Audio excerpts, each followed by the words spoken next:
distantes.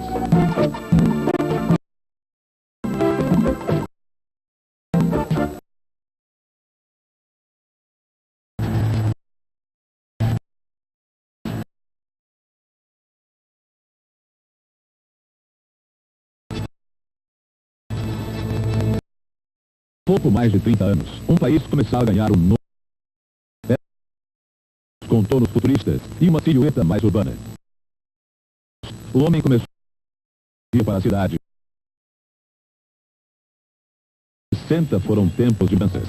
Junto com a Tropicália, que traduzia o Brasil urbano que nascia, os anos 60 perpetuaram a indústria e a cultura do automóvel e trouxeram de vez o homem para a cidade. No começo dos anos 70, o traço de um país agrário ficava para trás. 56% da população brasileira já morava nas cidades. A falta de uma política agrícola capaz de fixar o homem na terra empurrou de vez o brasileiro para o asfalto. Hoje, na última ladeira abaixo, antes da virada do século, o país cultua cada vez mais a vitrine e cada vez menos a enxada. Venha economizar de verdade, venha participar mesmo, venha comprar tudo pelo menor preços do comércio. Para aqui a senhora, daqui os senhores. Se há 20 anos, mais da metade do país vivia na zona urbana, o Brasil de 90 já tem 76% da população nas cidades. São 114 milhões de pessoas. O Brasil tem 2 dos 7 maiores aglomerados humanos do mundo. São Paulo e Rio de Janeiro, onde vivem quase 30 milhões de pessoas. Mas a mesma cidade capaz de atrair e seduzir tanta gente e de mudar o perfil de um país, não consegue ainda resolver problemas básicos do brasileiro de fim de século. A cidade cresce para os lados, cresce para baixo, cresce para cima, cresce, e o espaço para o cidadão é cada vez menor. Se eu pudesse, eu não estava aqui, mas fazer o quê? Tem que lutar. Nesses anos em que o Brasil aprendeu a viver no asfalto, a cidade também foi mudando seu perfil. Os arabescos e formas retorcidas dos prédios antigos deram lugar às estruturas metálicas, ao vidro e às vidraças. A cidade grande é cada vez mais do vidro e da transparência. A cidade grande. A quantidade de vitrines, cores, tons e semitons deixa o olhar do brasileiro urbano cada vez mais distraído. É um olhar que busca cada peça, cada perna, cada cor, todo preço, a todo preço. Mas não consegue dar conta nem dos preços, nem das pernas. E nem da cidade, que também assusta. Eu tenho borracha para panela de pressão. 3 paga 10 só. Esse rapaz se chama Antônio, tem 17 anos. Veio da Bahia e em 15 dias de cidade grande perdeu 5 quilos.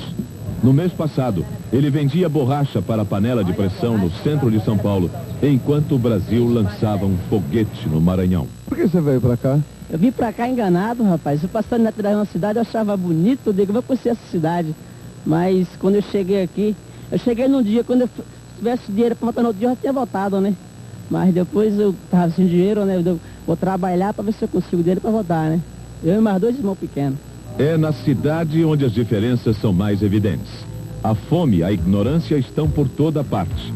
Mas aqui elas estão expostas como produtos na vitrine. A cidade grande escancara as desigualdades. Mas a cidade também tem seu lado alegre. Ela cria e é criada por seus personagens. São mercadores de bugigangas, garimpeiros do asfalto, paliteiros de ofertas e músicos anônimos.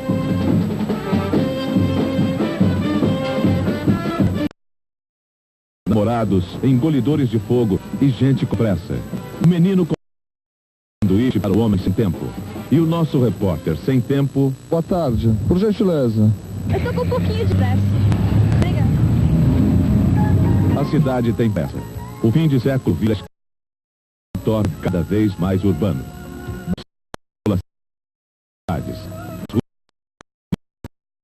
Melhor do mundo, não tem igual. Pode escrever, e o Brasil também.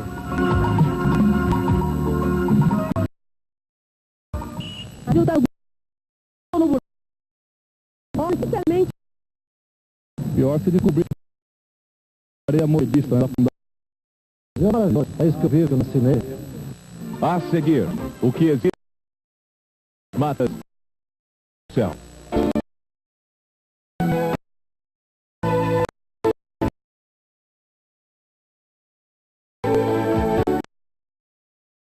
Do Brasil. E deveriam surgir iniciativas para que a natureza seja respeitada. Isso nunca aconteceu com eficiência. O máximo que o governo faz é implantar medidas isoladas, algumas até importantes como a preservação do Brasil. Falta de autoridade. Boa parte da população fazem do Brasil um campeão entre os países que tratam a natureza de lixo como um vaso sanitário.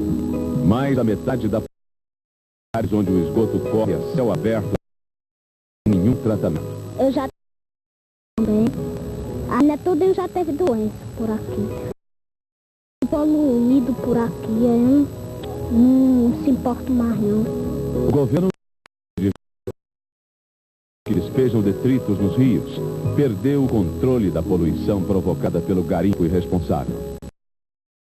Qualquer coisa que valha mais que pedra e terra, os garimpeiros usam o mercúrio indiscriminadamente. E depois jogam os restos nos rios, como aqui em Serra Pelada. Despejar mercúrio no rio é condenar não só o rio à morte, mas tudo que vive em função dele. É a mesma coisa que aplicar um veneno mortal na pontinha do dedo de uma pessoa. Em pouco tempo o veneno vai se espalhar pelo corpo todo e matar.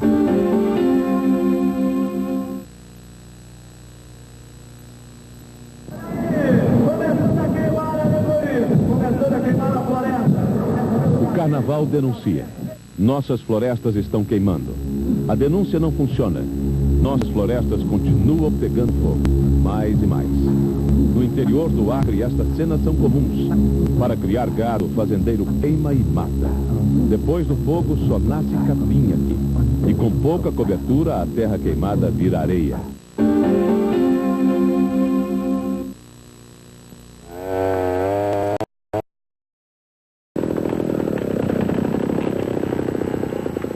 Vender madeira, ainda mais quando é barato cortar. Na Amazônia, as motosserras não param.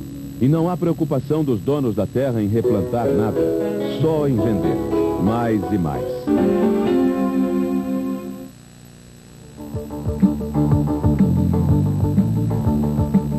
Este escapou, este também. Tem outro ali, mas estes não conseguiram. Todos os anos os caçadores matam 2 milhões de jacarés no Pantanal mato-grossense. A polícia não tem como fiscalizar toda a área e os caçadores ficam à vontade para matar, mais e mais.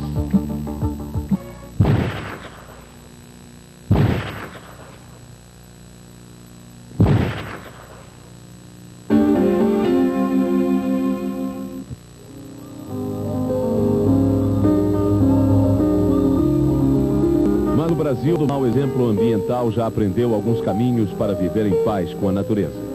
O exemplo é a cidade de Cubatão, no litoral de São Paulo. Na década de 50, foi transformada num dos maiores centros industriais do país. Perto do mar e da cidade de São Paulo, Cubatão virou produtora de aço, de fertilizantes, de derivados de petróleo e da maior carga de poluição com semente. O ar venenoso deformou e matou pessoas. Só na década de 80 a situação começou a mudar. A fumaça das fábricas começou a ser filtrada. A água suja agora é tratada antes de chegar nos rios. Foram obrigadas a tratar o meio ambiente como devem. E Cubatão, felizmente, perdeu o título de campeã da poluição. Conciliar progresso com respeito à vida.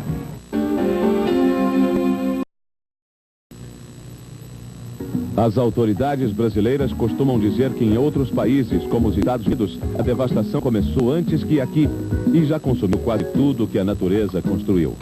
O Brasil está no mesmo caminho. E se continuar assim, no dia em que o jovem da Amazônia não tiver mais o que pescar, que a Vitória Régia vai ser vista só na decoração dos hotéis 5 estrelas de Manaus, que o fogo não vai mais parar, nem as motosserras. E volta o exemplo. Se Cubatão não mudasse, poderia chegar ao absurdo de não ter trabalhadores em boas condições de saúde para movimentar suas fábricas modernas. É que ninguém é inferno.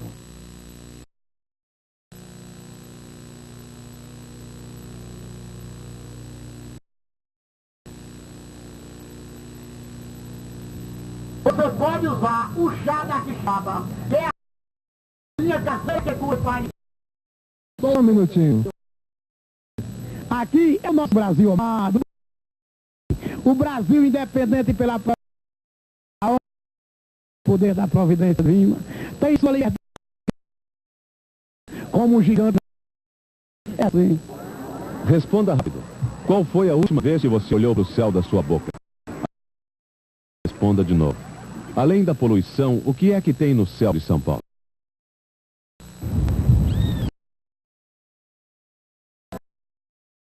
Mil aviões indo e vindo, todas as direções.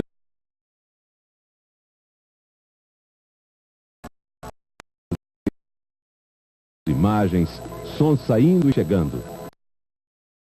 Penso que lá embaixo até parecem tempos de greve dos tanqueiros. Se a gente pudesse ver tudo o que tem lá em cima, seria o fim do mundo.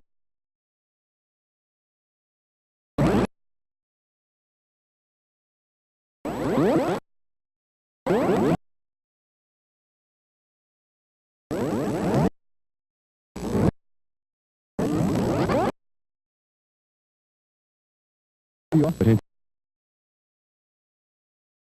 só para ter uma ideia, ainda como de 2 canais de TV, uma emissora de rádio e do satélite, e que também circula pelo céu de São Paulo.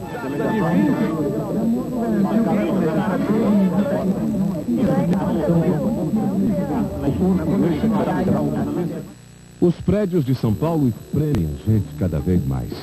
Não demora e vai ter imobiliária anunciando apartamento com vista para o céu. Mas ainda dá para ver alguma coisa sem correr o risco de um torcicolo. Bom para quem olha o céu todo dia. Azul é bom. Pra gente paz é bom, é gostoso. E eu gosto de ver o céu. Acho que acalma. É bonito. Fascina o céu? Tremendamente. Tem gente que nem olha mais para o céu de São Paulo. Não, realmente a gente não tem muito hábito de fazer isso, né? Tem gente que ainda não foi apresentada ao céu de São Paulo. É que eu não moro aqui, sou de Rondônia, então nunca tinha visto o céu de São Paulo. Tem gente que olha para o céu atrás de alguma coisa. Eu tento ver OVNIs. Já viu algum em Goiás? Dia que eu der uma olhada e encontrar um, acho que eu...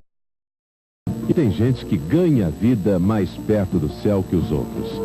Eu, por exemplo, eu vou ficar lá em cima, vou pegar aquela torre agora. Mostra lá. Vou trabalhar lá agora. O que vai fazer lá? Eu opero o transmissor FM da Globo. Então eu vou pegar agora das 6 até meia-noite. Fico jogando aviãozinho lá, fico curtindo. É isso que eu faço. Trabalha pertinho do céu? Pertinho do céu, pertinho de Deus.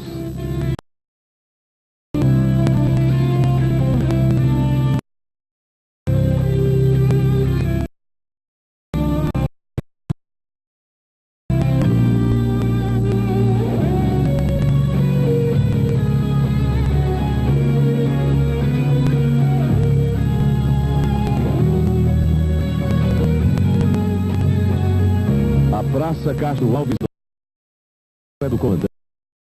Apaixonado por motores, ele já era motorista com motores e piloto quando saiu da cidade ainda nem tinha avião. São mais de 40 mil horas de voo em 60 anos de aviação e paixão. É sem dúvida uma das pessoas do céu em São Paulo. Céu é a mesma coisa que hoje, não mudou nada. Chove, o Deus está lá, ninguém vê com ele. Eu queria conversar com Deus uma meia hora. Não acho ele. Vou precisar mais.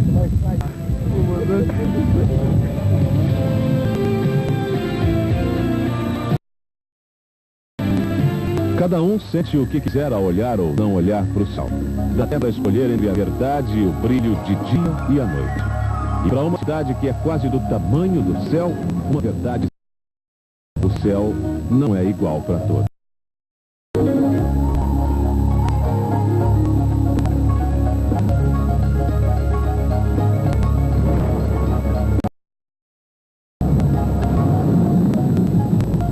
Que país é esse?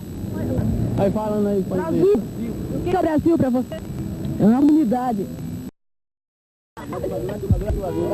É um país. País bom? E você? País é esse? É Brasil. Aí eu não sei não. O que você acha do Brasil? Eu não sei. Que país é esse? Brasil. O que é o Brasil? É um país que a gente gosta. Dá pra gente ganhar um dinheirinho. A falta de casa do nosso povo. O vai e vem da nossa gente. Um jeito de verdade.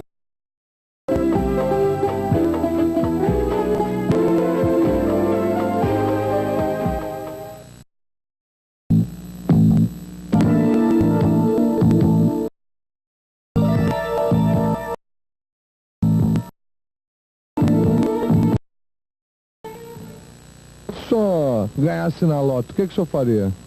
Eu fazia? Comprava uma casa. Meu sonho é pra minha casa. É entrada, é demais, né? Fica pra pagar a entrada. Eu estou aposentado e o que eu recebo mal e mal dá pra pagar o aluguel. Paga o aluguel, se come, não tem onde morar. A pessoa que tem carteira não é suficiente para isso, né? Quem tem algum imóvel tem dinheiro, quem não tem está sempre perdendo. Todo brasileiro sonha com isso. Menos de 5% da população vive em locais como estes. E quem vê tantos lançamentos de alto padrão, cada vez mais sofisticados, faltando hoje no Brasil 10 milhões de moradias. O mercado imobiliário é caro a quem pode. Esta pequena parcela de compradores, os imóveis se tornaram excelentes investimentos.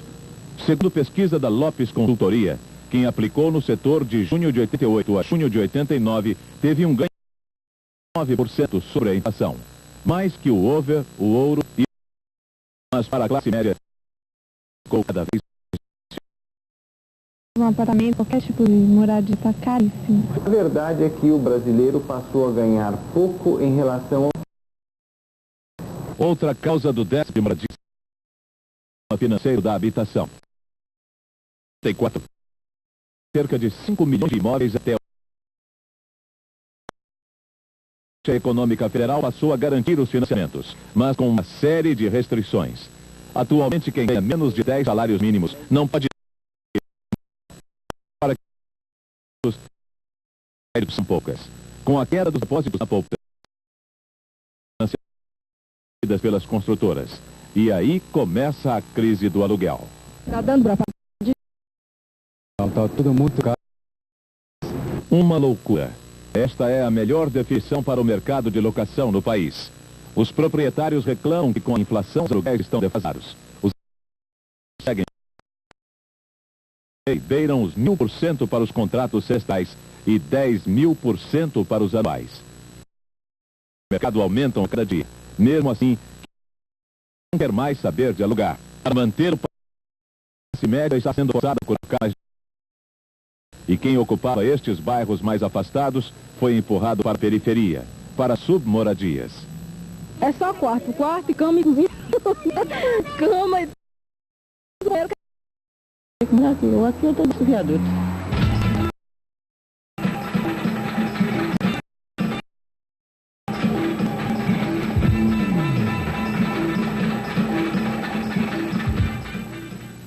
Sou motorista, sou balconista, sou mecânico, sou tudo e não sou nada. É mendigo, mas não é pra lugar pra morar.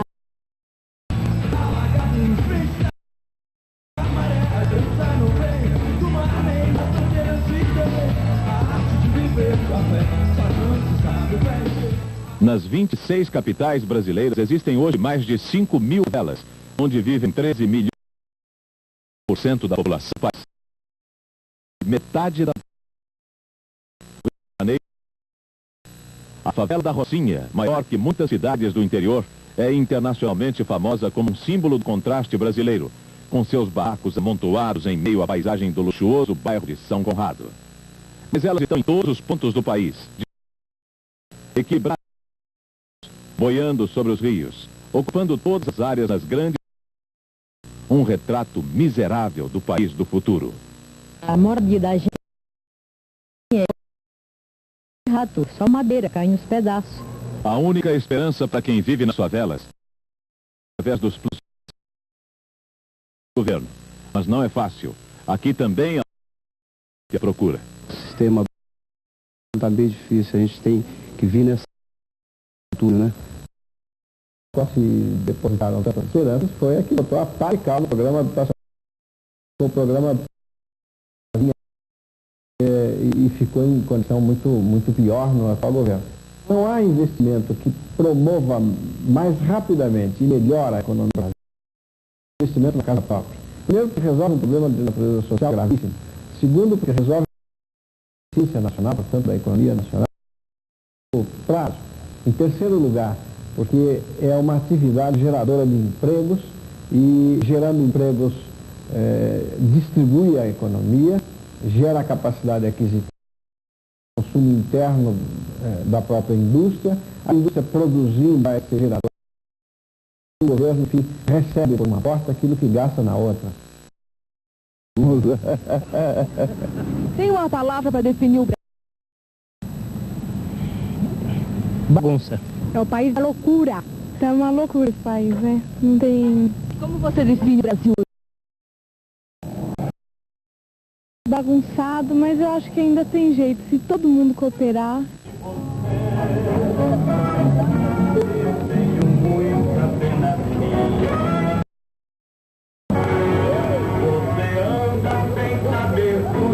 Lá no interior do Nordeste, quando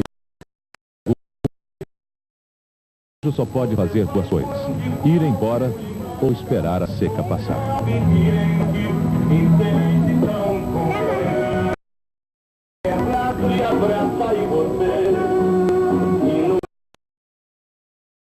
Muitos pegam o que podem carregar e vão atrás de um jeito de viver. Mais de um terço da população brasileira já fez este caminho e hoje não vive onde nasceu. O camelô é paibano e agora o pedreiro de Brasília chegou de Minas Gerais há pouco tempo. O garimpeiro de Serra Pelada desistiu de ser agricultor no Paraná. A Amazônia atravessa o rio com a família e as praias para ver se as coisas melhoram. O Gaúcho só conseguiu sua terrinha em Goiás. Os pedreiros de São Paulo têm sotaque nordestino. No Brasil todo é assim. O sertão pode não virar, diz algumas regiões. As pessoas não param de fugir da falta d'água, comida, terra e trabalho. Tem muita gente, nem se conta para sair daqui não, porque é demais. Né, tá? E vai sair mais. Se não tem outra pena.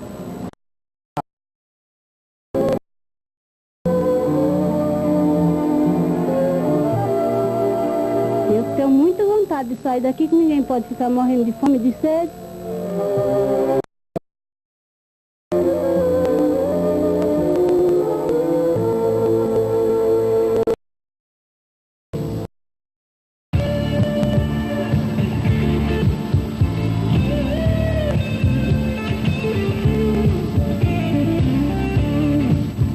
Horas e horas de viagem que começa no lombo do Jegue e termina na confusão do terminal rodoviário do Tietê em São Paulo.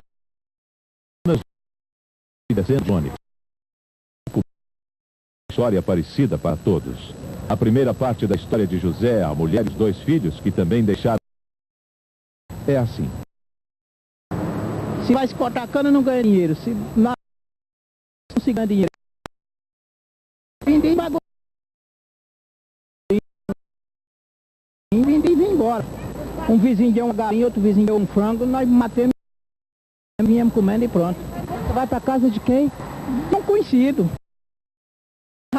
O que jeito foi? Enquanto tiver os homens na face da terra e Deus no céu para ajudar, a gente vai agir. Não é? Eu tô no trabalho. Mas também morrer eu não vou.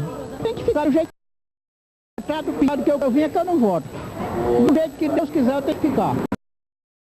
Em uma semana José já tem. Até agora tudo vai dando certo para ele. Principalmente de um conterrâneo no dia da chegada. O funileiro no caminho da... Era o fim da aventura em busca... Morava na Cocaia no favelinha. Como é que era morar lá? A morar... Todo dia, né? Falava que era bom, que ganhava muito dinheiro. Bom e, infelizmente, tá na miséria, eu prefiro estar na cidade, então, que se espera, né? É obrigado a voltar pior do que veio às vezes, né? Tá? 1% da população brasileira vive em miséria absoluta. Por isso é difícil imaginar que essa migração possa acabar logo. O brasileiro vai no Nordeste, onde o índice de pobreza é 59,4%. E a esperança já chegou. Mal demais, eu não tô assim com esperança nem.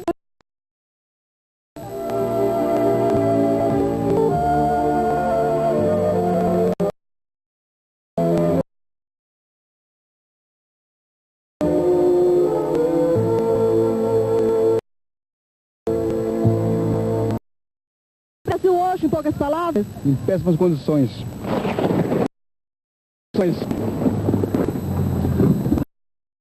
Brasil, acho demais. Por mais que por aí, como a gente, esse país não tem futuro, eu sou futuro e estou esperando por tudo de bom que vem por aí. 150 milhões de brasileiros. Quantos anos de... Faz-se mais um jeitinho. Nos últimos 30 carregam seus heróis na carteira. Com a baixa, inflacionou-se a galeria dos heróis pátrios. Marando Rui Barbosa, Portinari, Carlos Chagas, Carlos Drummond de Andrade, Cecília Meirelles, Augusto Ruski. Dos a moeda. Nem bem a página foi impressa e a Casa da Moeda já solta a nota. A pátria também nasce quando cai no gosto do povo. Pelé continua imbatível, cinquentão, consagrado. Qualquer dia vira nota. Nas notas vem a sombra do... Disputam o primeiro lugar de herói na Fórmula 1 sob o olhar complacente do Fittipaldi. Herói dos anos 70 que revalidou o passaporte do heroísmo na Fórmula Indy. Ainda no esporte, não é a fogueteira que nem entrou em campo despontou para a galeria e para as páginas de Playboy na categoria de heroína. Na maravilha, disse Maria, mãe de Deus. Herói no nosso gosto também é bombeiro. Não há brasileiro que fique indiferente ao gesto daquele homem tão parecido com o nosso vizinho que está faltando bombeiro no imaginário dos homens. Também é aquele famoso popular João da Silva Ninguém de Almeida Prado que leva a história no bolso. Carros para vencer a batalha. O trabalho, vencer o mês sempre maior. De gritar gol naquele domingão para pitar baixo.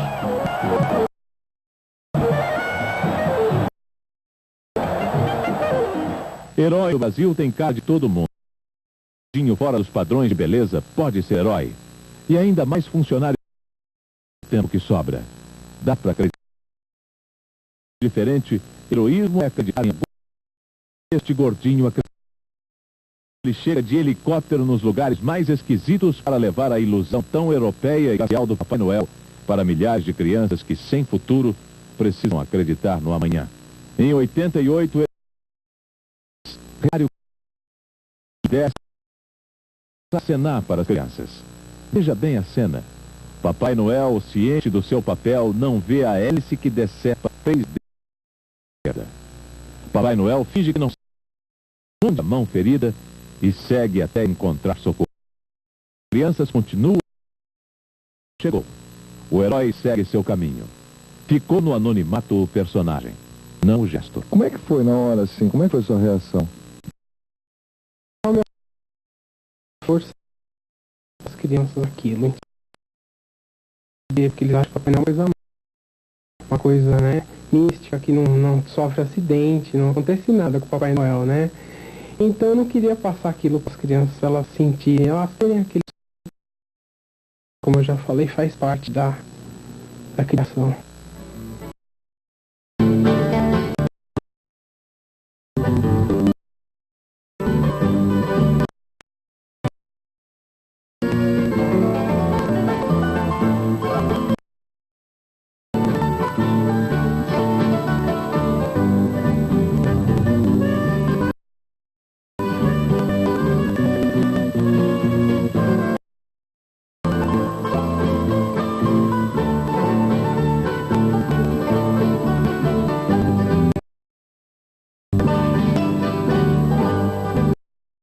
Uma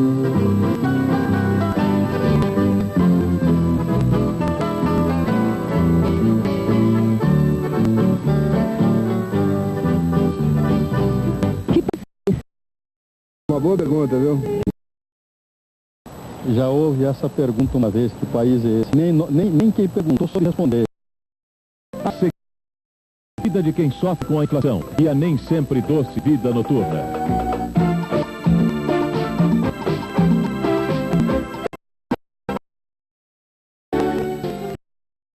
Da nação de vida 8 anos. Todos os brasileiros precisam se cuidar com urgência, porque há um novo perigo de morte no ar. Nos dias de hoje, qualquer pessoa tem mais chance de morrer de susto. A população, que já levou choques e mais choques do governo, agora não tem mais energia para reagir contra o que está escrito nas etiquetas. Os preços pularam antes e depois do carnaval. O resultado é que as pessoas hoje têm cada vez menos dinheiro para comprar coisas cada vez mais caras. Absurdo, moça, absurdo, absurdo.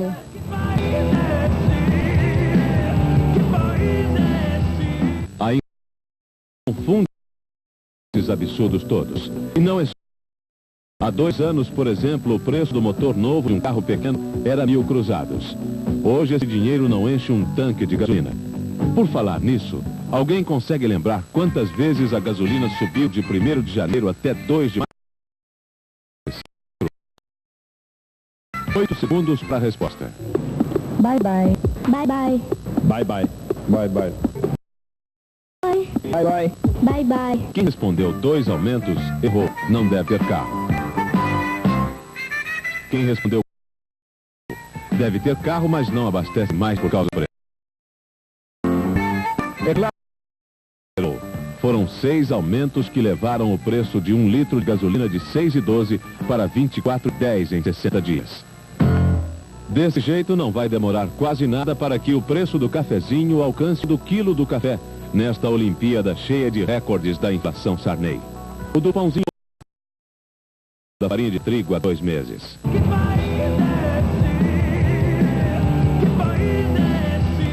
Muita gente aplica o que tem no mercado financeiro para chegar no fim do mês, não muito atrás dos preços. Mas o vencedor é sempre o mesmo. E o maior perdedor também. São os 30 milhões que trabalham e ganham até 2 salários mínimos. Se o futebol é paixão brasileira, a inflação já levou o título de horror. Faz parte da vida de todos. Quem tem menos de 30 anos não sabe o que é viver sem carestia.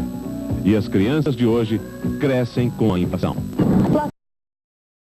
É os preços, aumenta tudo rápido. Não dá pra comprar.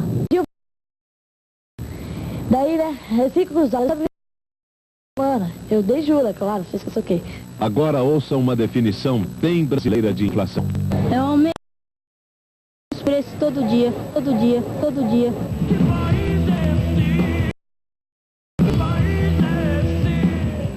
Crianças ou adultos, todos sabem quem são. Em primeiro lugar, disparado, está o governo que já acabou. Em segundo lugar, estão aqueles empresários em tudo. O governo, os empresários dificilmente. Mas o Brasil tem que ser diferente já para continuar vivo. O absurdo dos preços. Porque hoje o velho cruzado novo vale tanto quanto o táxi.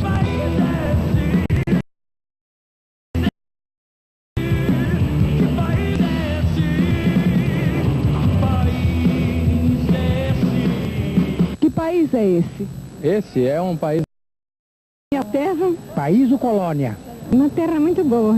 Esse país aqui é um país complicado e lindo. Brasil. País lindo, né? Não sei se ver. Eu acho, né? Pelo menos da minha parte.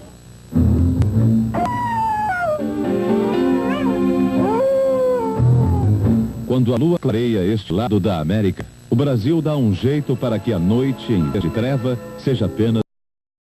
O país ainda é o 7º produtor mundial de energia.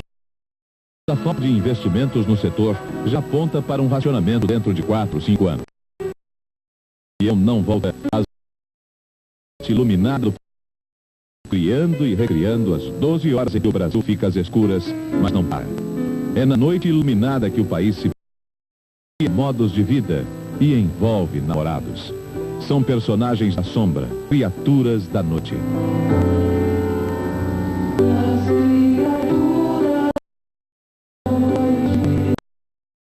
Noite, o brasileiro tem o seu salário mínimo de cintilância. Da conversa de bar aos neons das cidades, a Noite do Brasil sugere encontros, desencontros, promove festas e amores. Mas eu não quero trocar a noite por nada da minha vida. Atrai habitantes de todo tipo e de toda parte. São poetas, seresteiros, namorados, cozinheiros, médicos, homens da lei, homens de aluguel e floristas. De tudo isso é meio luz, meio sombra, meio samba. A noite é meio jazz.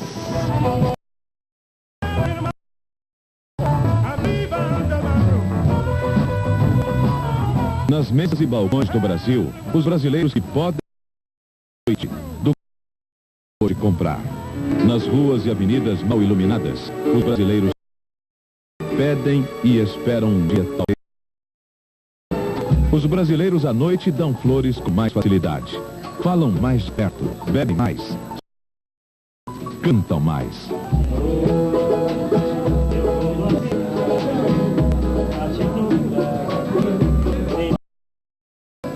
Mas quem ronda o Brasil à noite não procura só amores e amigos. Mesmo na penumbra, há os que procuram o lucro e a sobrevivência. O guarda noturno nas grandes cidades do Brasil de fim de século, guarda ainda funciona como uma canção que embala, protege os perigos da noite. Também nas grandes cidades, as bancas de jornais e revistas esperam os leitores de última hora, os insones e outros habitantes da noite. Como nós conhecemos, esportistas, políticos, o rico, no fundo consegue. Quando a luz da América iluminada do Brasil está com os faróis acesos atravessando a penumbra que o dia deixou. O país que deixa boa parte de sua gente no escuro. A noite mostra essa cara que vive à sombra do desenvolvimento. Mas a parte iluminada do Brasil continua sendo copos e conversas fartas. Mesmo na época em que o país anda mais para candeeiro do que para raio laser. São manias de um povo, um jeito de Brasil. Pessoas gostam de se encontrar à noite. De repente acontece.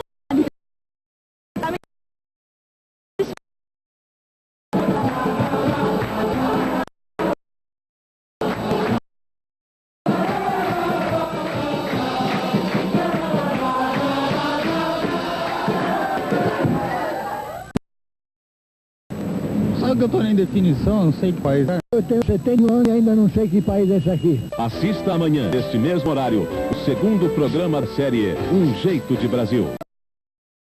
As nossas cidades, o pão e o circo dos brasileiros, os difíceis caminhos da educação, a força da comunicação, a tempos modernos. Meia-noite. Um parte da série Um Jeito de Brasil. O pão dos brasileiros.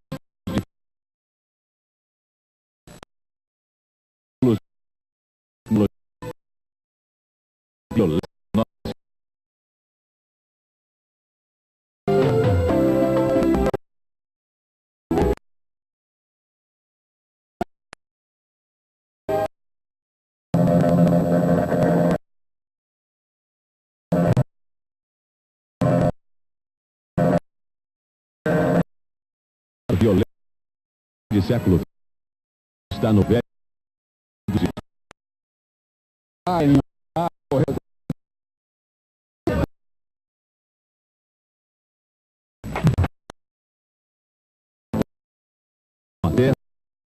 ainda feito nesse seu e feliz numa mistura de terra com terra de ninguém.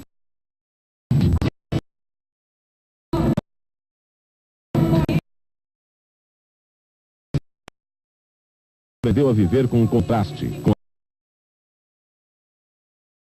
saltos são calculados por por tudo, mata-se por nada. Este é o Centro de Operações de São Paulo, Copom, que recebe 1.000 chamados por dia. São chamados como este, de alguém que encontra no chão. Este rapaz foi assaltado e morto a tiros por desconhecidos. O dia é o termômetro da violência da cidade grande. Veja este caso. Pedi para parar. Ele não quis me parar, ele não quis me obedecer a mim, então eu peguei e agredi ele. Foi só isso. Você já fez isso outras vezes? Não, nunca fiz.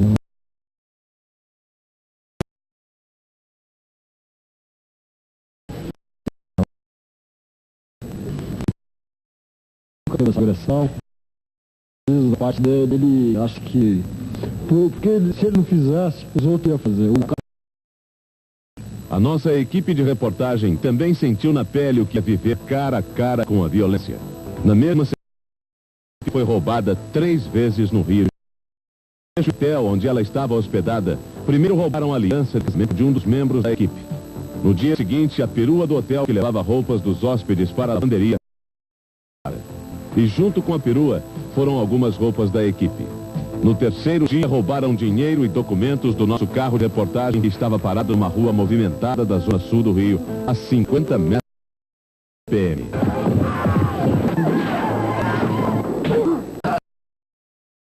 O equipe no Rio de Janeiro foi mais calmo. Da equipe mesmo não levaram nada. Mas na busca de imagens e flagrantes da cidade grande, a violência na tentativa de roubo a banco no centro do... Em Copacabana, na confusão entre policiais e turistas. Ok? Explica aí pra mim, o que que houve? Ele tá bêbado, companheiro, só isso. Tá bêbado, tá violento, tá bêbado e violento, só isso. Tô protegendo ele, tá? Só isso.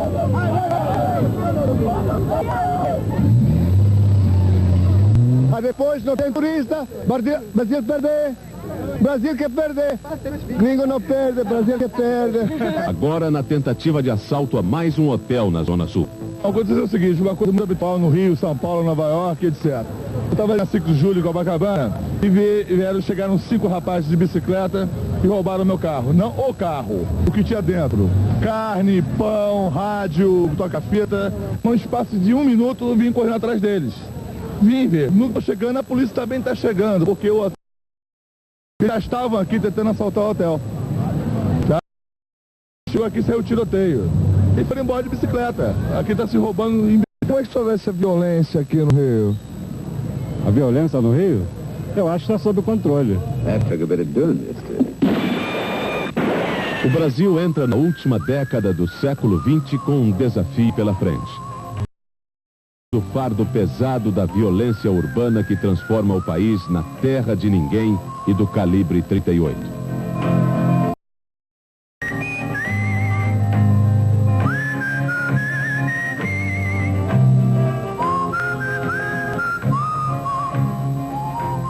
Que país é esse? Ah, esse é um grande Brasil, né? Esse é um país da fantasia. É um país de brincadeira. País de brincadeira isso aqui. Tudo pra mim. A seguir, Pão e Circo, a aventura de plantar comida e de colher sonhos.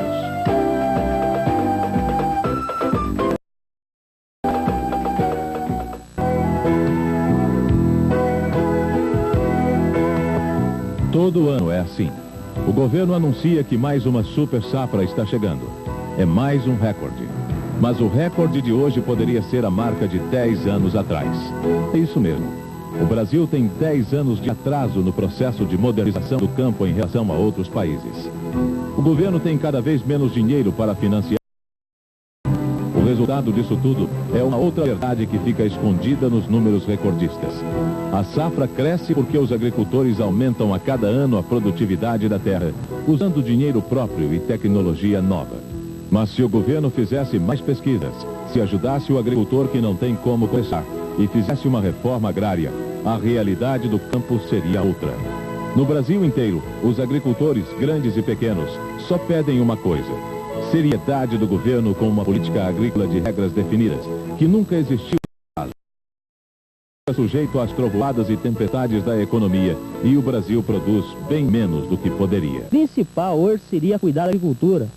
É o que muita gente diz aí, que é a galinha dos ovos de ouro. Estão matando essa galinha, o que será? Pegando o que é principal, o suporte, o que mantém esse país vivo, e estão acabando com ela. É um bom negócio? É, mas tem que tomar muito cuidado. E a preocupação, principalmente sobre a crédito, é enorme. Então, o crédito nós vamos ter produção, senão não. Plantar e colher em alta escala custa caro. São necessárias máquinas, adubos químicos, mão de obra e até fazer chover na hora certa. Tem que estudar a praga que ataca a lavoura e descobrir um jeito de acabar com ela sem envenenar a terra e a produção. O Brasil está nesse caminho, mas só num pedaço do Brasil que são as regiões sul e centro-oeste. O milho é um bom exemplo. Cada hectare plantado no sul dá em média 2.400 quilos. No nordeste a média é de 600 quilos. Com técnicas mais modernas e recursos, os agricultores dos Estados Unidos têm média de 7.000 quilos de milho por hectare.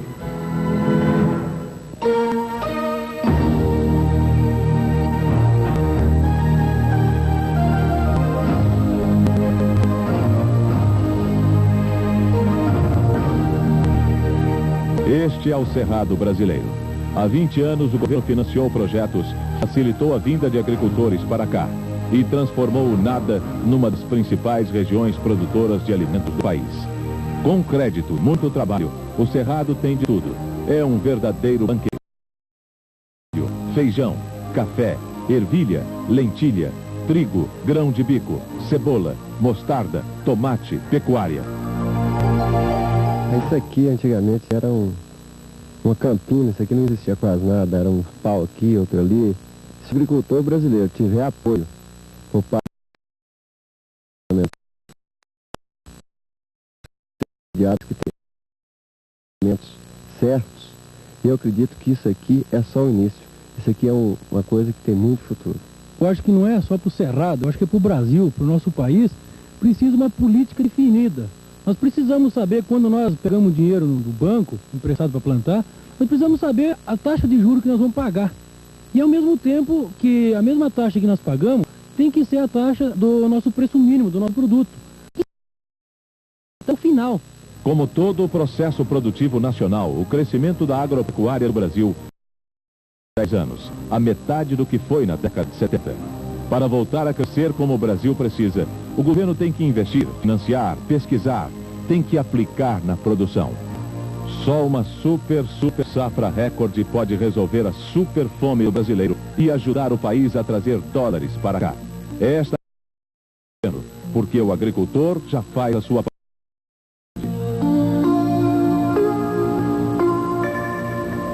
Que país é esse? Que susto! É o Brasil. E o Brasil é um susto hoje? É um susto, realmente é um susto. É igual o meu... Pé na bola, pé na areia, pé no asfalto e pé no palco. O Brasil de 90, o Brasil do pão e do circo, vive a expectativa de acertar o passo, entrar com o pé direito e soltar um grito de vitória na última década do século. Olha o gol, olha o gol.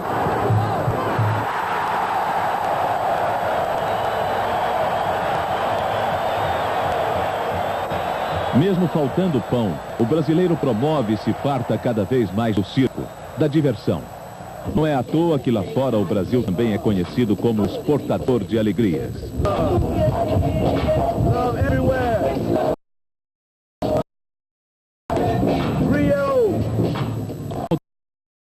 O futebol arrasta, faz perder, faz ganhar, se apaixonar, mas nem sempre esquecer. Tá difícil esquecer. Então, o sofrimento da vida, a inflação, isso tudo aí tá ruim de esquecer. Mesmo na arquibancada do Maracanã. Nas arquibancadas, caro. A cerveja é pouca, o dinheiro é curto, mas a fome é tamanha. E pela alegria, tudo vale a pena. Dá-se um jeito. No lugar do sanduíche, unha. No da cerveja, cachaça. Mesmo se for na garrafa de água para enganar o guarda. Agora, se tomar muito, começa a ver a torcida do outro lado desse jeito. Eu bebo sim, estou vivendo. Mas na areia do Atlântico, o país também mostra o seu jeito de Brasil. Da prancha que desliza no mar ao guarda-sol que protege da chuva, o brasileiro vê no domingo de praia a imagem de si mesmo. Não tem erro, mas tem zebra. Na praia, o Brasil mistura maçã e mortadela com conhaque, põe fogão em cima do caminhão, olha, come e olha. O que a senhora trouxe aqui pra praia? Ah, trouxe bastante coisa. O que trouxe pra comer? O que tá fazendo aí, João? Frango, sanduíche, cerveja, sorvete.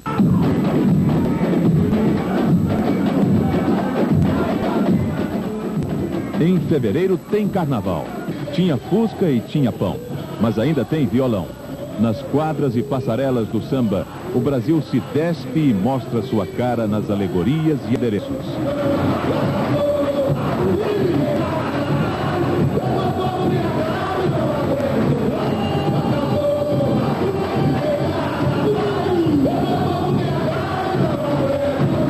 Você acha que o Brasil parece uma escola de samba? Em parte sim, porque é a mistura de alegria, mas ao mesmo tempo tem que ter organização. Nós temos que brigar por um objetivo. O circo do Brasil de pouco pão tem de tudo, até circo. O Mambembe, aquele da periferia e dos lugarejos.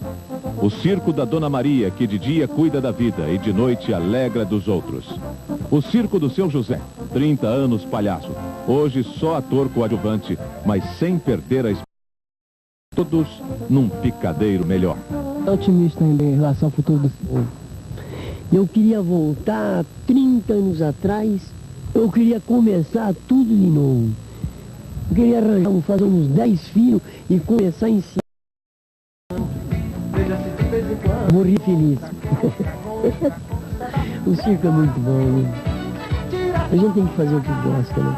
Sempre tem aquele, se Deus quiser, a gente vai melhorar, né? Essa esperança nunca acaba? Ah, eu acho que não.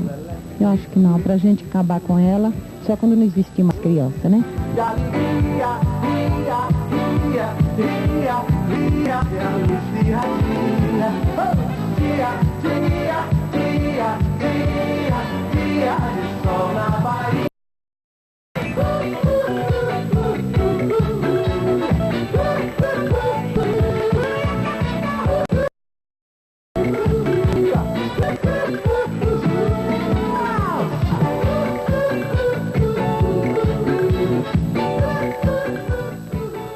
Que país é esse?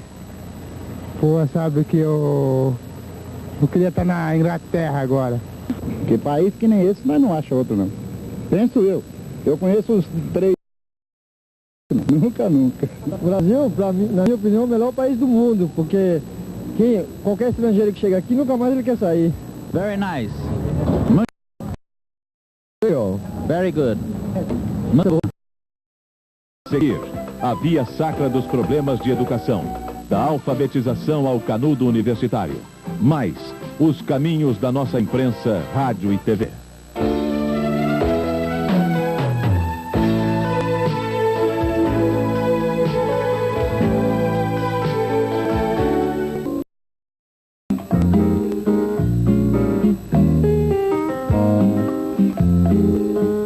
Estas fotos já ocuparam um lugar de honra no álbum de retrato de milhões de brasileiros.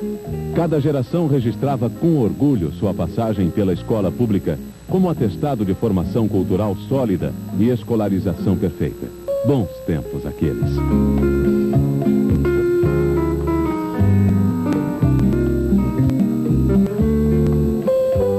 Hoje estas fotos amareladas pelos anos, muitos anos, não passam mesmo de uma lembrança para os ex-alunos. Os atuais têm dificuldade de entender como essa escola tão precária de hoje pode ter sido boa um dia. Antigamente, pelo que minha mãe dizia, né, as escolas estaduais eram muito fortes, né? Agora, bom, eu acho que o ensino também é precário. O ensino tá uma porcaria.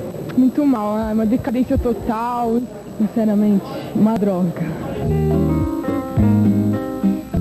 Que rumo tomou a escola pública no Brasil? Desde a posse do último presidente eleito em 61, a população brasileira dobrou. Arranjar a escola, formar e pagar a gente em tão pouco tempo, tornou-se uma tarefa que os sucessivos governos não conseguiram dar conta. Segundo o IBGE, de cada 10 crianças entre 7 e 14 anos, apenas 6 matricularam-se no primeiro grau. Pior é a situação do segundo grau. De cada 10 jovens entre 15 e 19 anos, só 2 matricularam-se no colegial.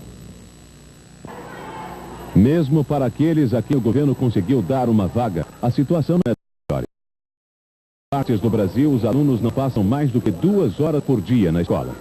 Os salários irrisórios dos professores afastam os mais capacitados da sala de aula, ou para o setor administrativo, ou para outras atividades. Quem fica luta por melhores condições de vida em sucessivas greves, e mesmo justas, acaba no letivo brasileiro, que é um dos mais curtos do mundo. A burocracia também não ajuda a melhorar este quadro. De cada 100 cruzados que vão para a educação brasileira, apenas 25 vão para os professores que trabalham com a criança brasileira.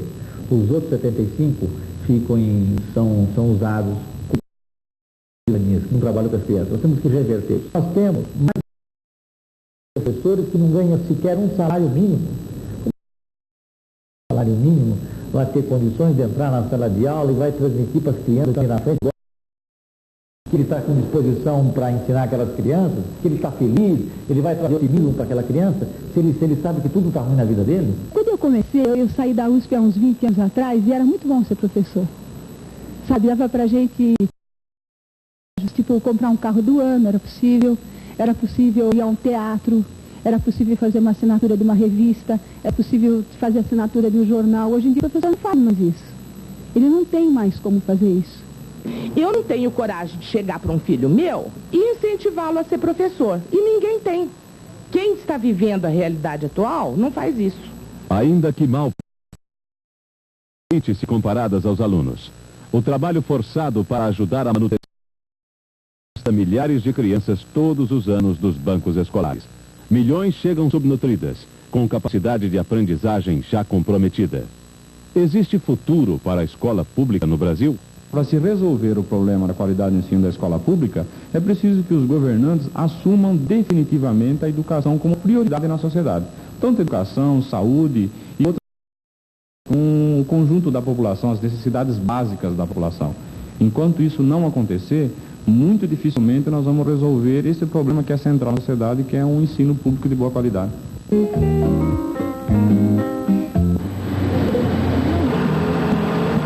No outro lado do ensino, o quadro não é tão negro. As escolas particulares, 10 mil entre primeiro, segundo e terceiro graus, podem se equiparar a centros avançados de países civilizados. Algumas preparam seus alunos sintonizadas nos avanços da informática do primeiro mundo. O computador começa na pré-escola. Se eu fizesse uma escola pública, não teria essa chance que eu estou tendo agora de me desenvolver profissionalmente e aprender essas coisas tecnológicas.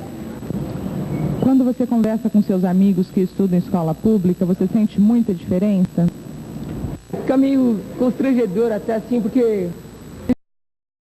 daí é chato, né? Este mundo maravilhoso, acessível a poucos que podem pagar uma mensalidade sempre reajustada em meio a apaixonadas controvérsias, serve de inspiração aos sonhos mais delirantes de privatização. O Estado poderia, se quisesse dar qualidade, dar possibilidade de acesso, não fazer um sistema de bolsas de estudos, não fazer um sistema de subsídio como existe, por exemplo, na Argentina, pagando professores, mas ele, comprando vagas, procurem a escola, independente de ser pública ou privada, aquela que oferecesse qualidade. Na ponta do lápis, esta proposta não seria vantajosa para quem trabalha, paga impostos e indiretamente sustenta a escola pública. Pelas contas do secretário da Educação de São Paulo, José Goldenberg, o aluno da escola particular custa uma média de $1.000 por ano. Na escola, 50. É um mau ensino para as pessoas que têm mais posses aqui no Brasil.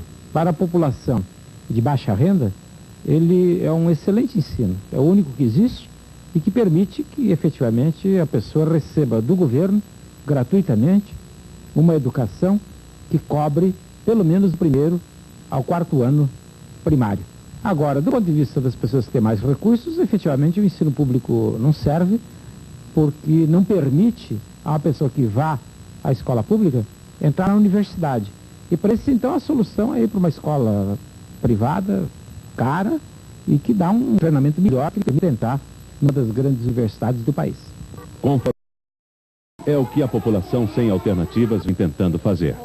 Cabe ao próximo governo vencer o conformismo do Estado para que o Brasil apague do quadro das estatísticas 18 milhões de analfabetos em idade escolar e 32 milhões que se consideram apenas nome. Eles não vão dar uma escola boa pra gente, porque ó, se eles derem uma escola na altura das escolas dos presidenciáveis, governadores, vai ter muitas pessoas de classe pobre que vai ter com os garotos ricos, né? Não poder, essas coisas. Eu acho que...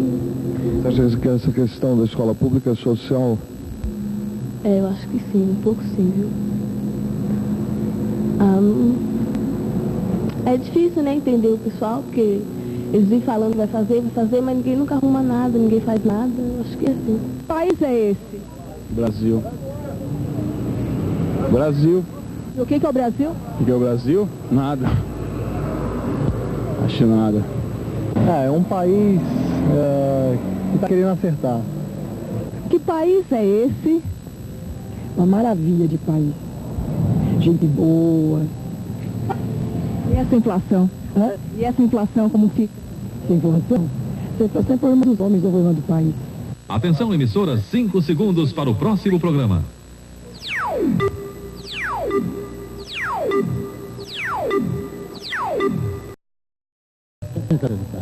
Acredito, sim.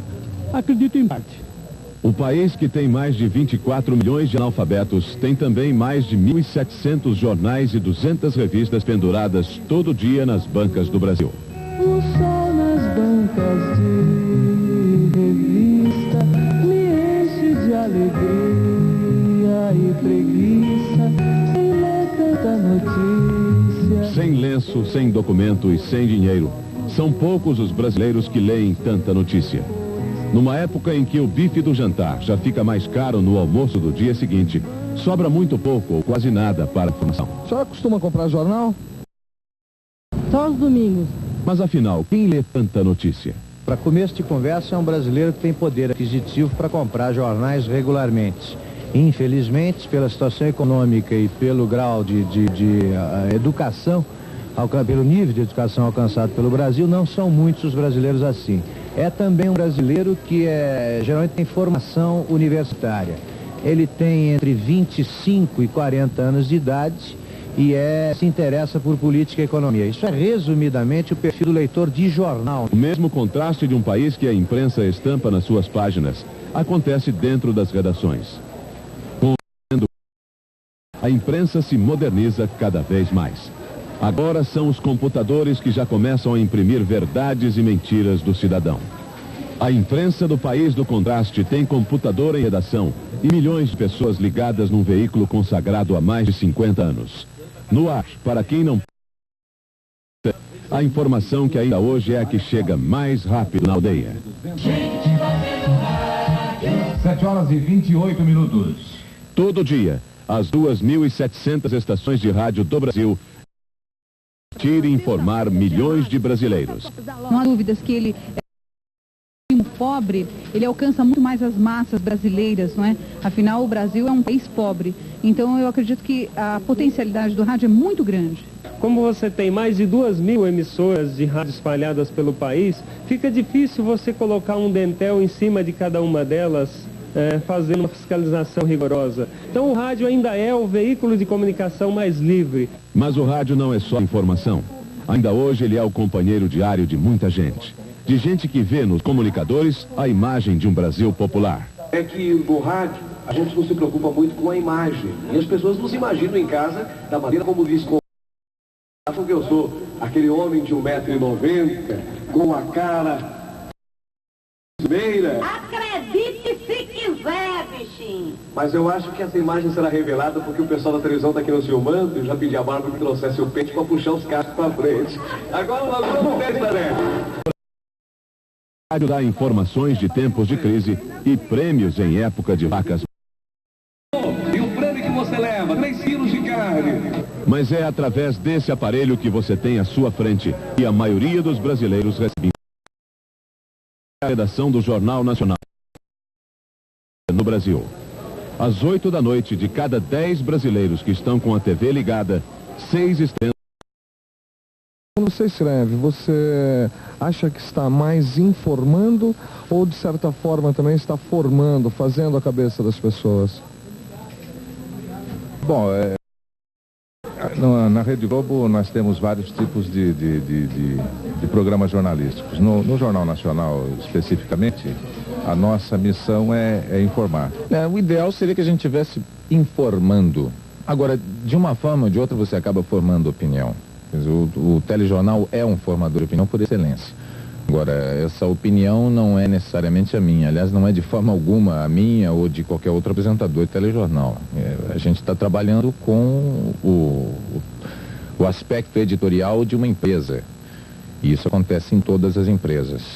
A gente não está necessariamente de acordo com a posição da empresa nesse ou naquele assunto. Formando ou informando, a imprensa hoje vive retratada pela crise que a sociedade atravessa. Crise de credibilidade. Para o brasileiro que um dia acreditou no plano cruzado, acreditou no carro a álcool, acreditou em promessas, hoje desconfiar é preciso. Se você ação correta, qualificada, isenta, equilibrada, você distorceu todo o processo. Todo o processo fica distorcido. Ele não acredita em você. Você acredita na imprensa? Não necessariamente. Acontece, às vezes esforça um pouco. O leitor ainda de vez em quando é vítima. Eu tenho a impressão que quando ele tiver um pouco mais de poder sobre a imprensa, eu não vou nem discutir com você qual é a forma para ele conseguir isso, aí sim ele vai ser um beneficiário da imprensa. Se você pudesse definir o Brasil numa única frase, o que você diria? Uma única frase. É uma porção de malucos cercado por uma porção de empresários. Oi, bom dia. Que país é esse? Você sabe, estão querendo investir no açúcar e a gente fica parado no meio da rua, né? Tá ruim, bicho. Se você pudesse definir... Só na física aqui. A seguir, nosso sistema de saúde saudáveis da tecnologia.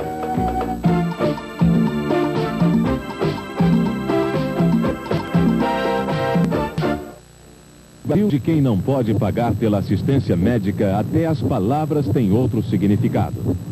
Dá para acreditar que estas salas são mesmo de esterilização e higienização de um grande hospital público?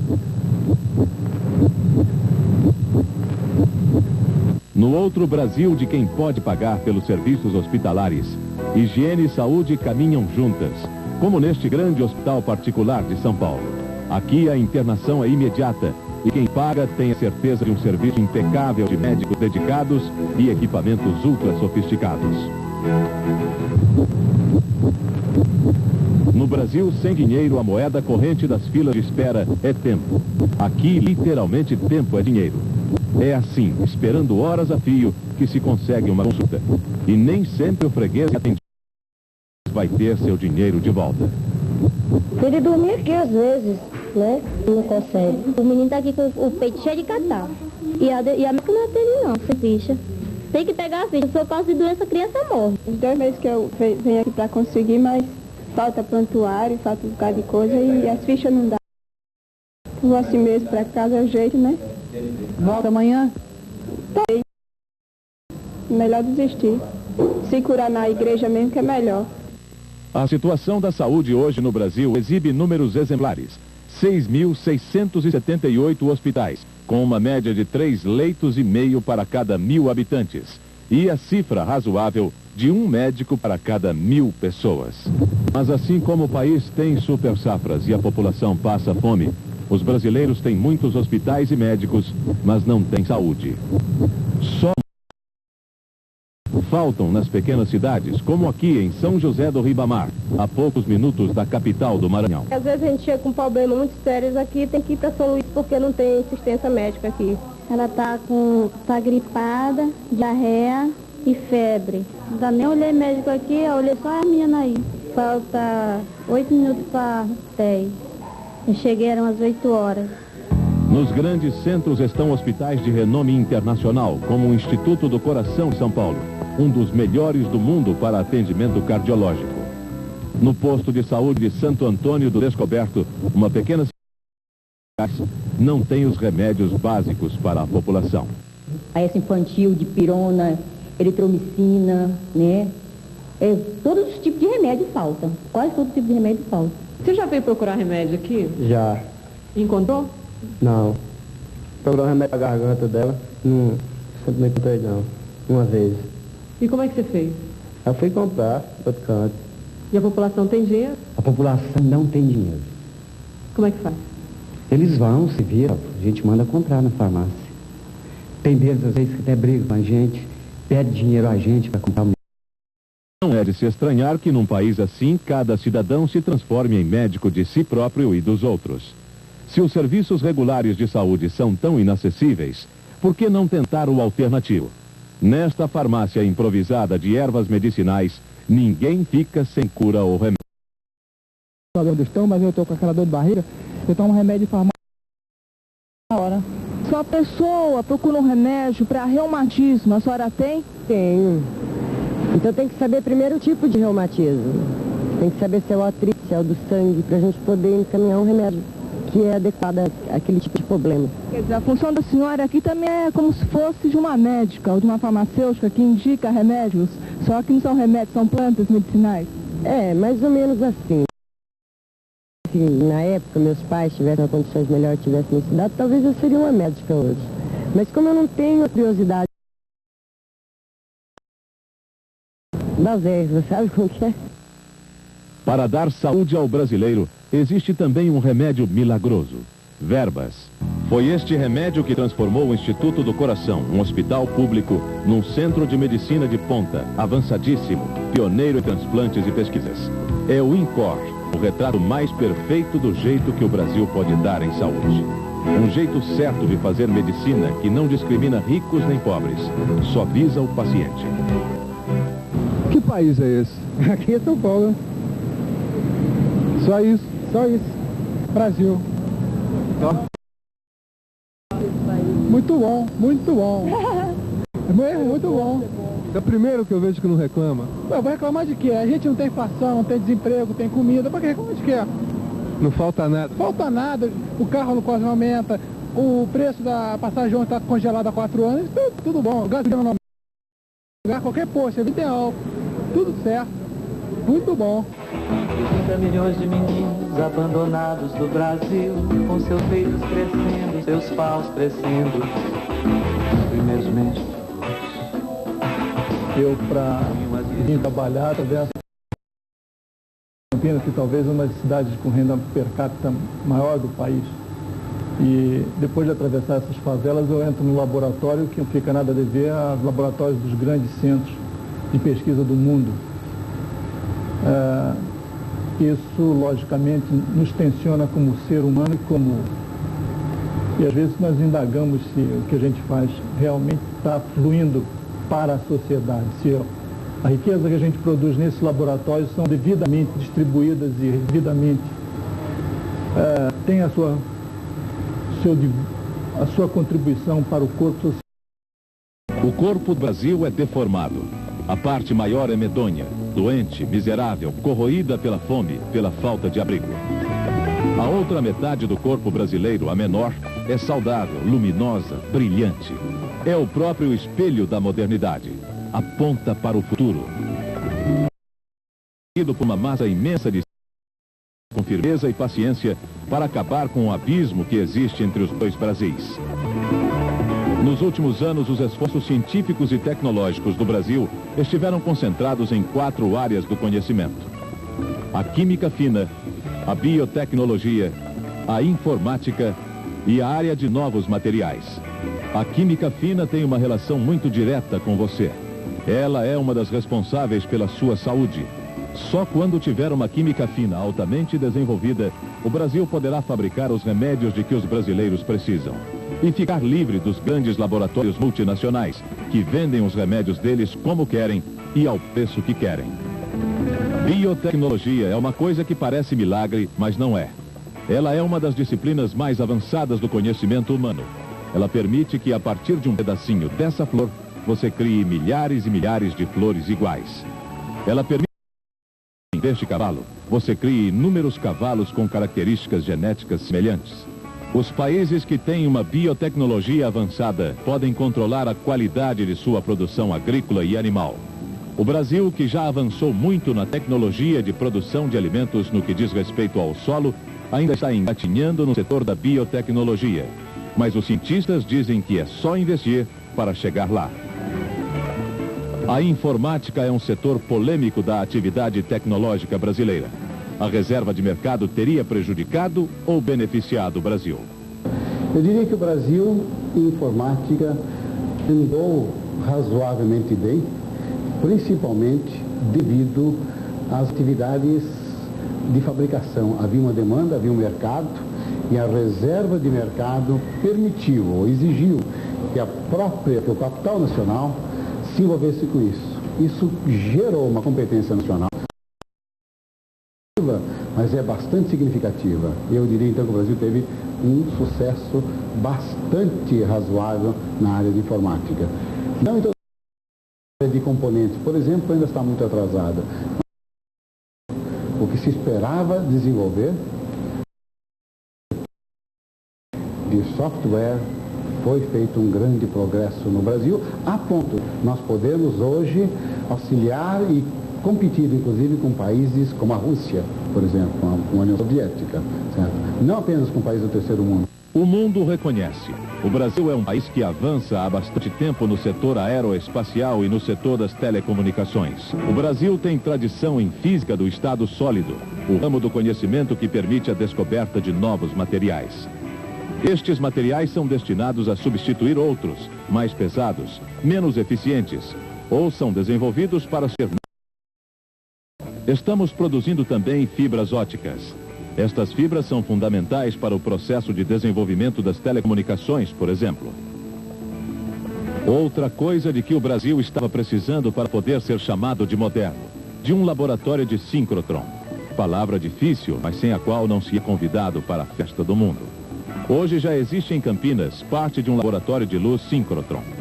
Mas para que serve esta luz? Você deve estar se perguntando. Então ouça. Ela é uma fonte de radiação de alta intensidade. E isso permite não somente desvendar a matéria, praticamente tudo que houver matéria viva ou morta. Então é essencial para os estudos de biotecnologia, de genética, para os estudos de metalurgia, para os estudos da física dos sólidos, dos semicondutores. É importante na botânica, em todos os setores do conhecimento humano, nas ciências exatas e ciências biológicas. O Brasil da fome é também o Brasil que procura os caminhos para ficar lado a lado das nações mais poderosas do mundo. As conquistas científicas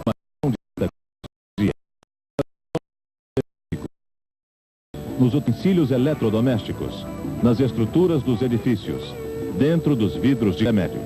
Os cientistas brasileiros sabem do que o Brasil precisa para ser um país verdadeiramente moderno.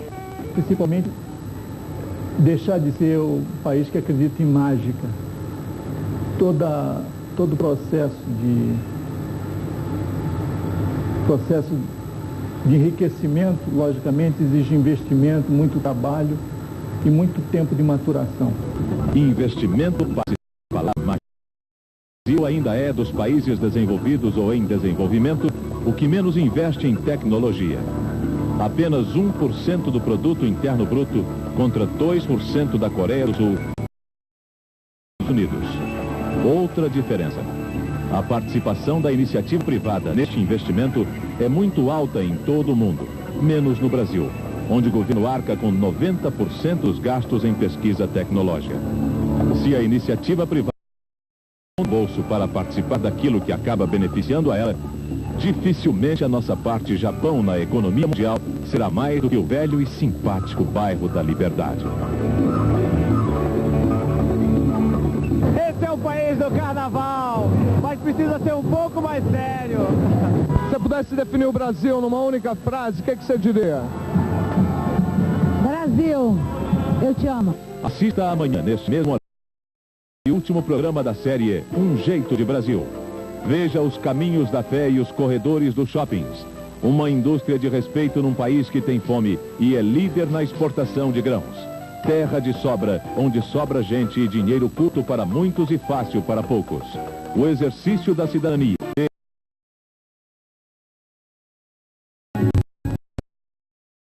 E a uma das brasileiro mostra que o país mais católico do mundo o futuro. Os brasileiros têm duas profissões. Uma fé. Fé é uma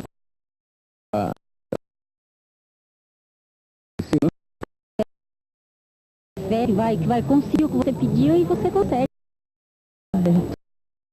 Mas que é mais importante é temor de fazer errado. Em que é difícil salário. Disse bate 3 vezes. Pede. Põe reste de alho atrás da porta e usa patuás. As coisas são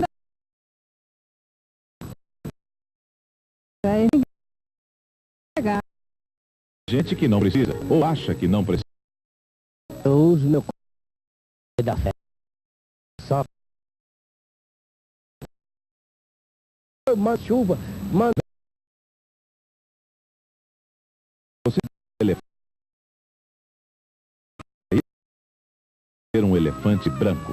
É bom picada, para dar sorte, puxar dinheiro. Segunda-feira, dele para dentro da casa e a bunda dele para a rua.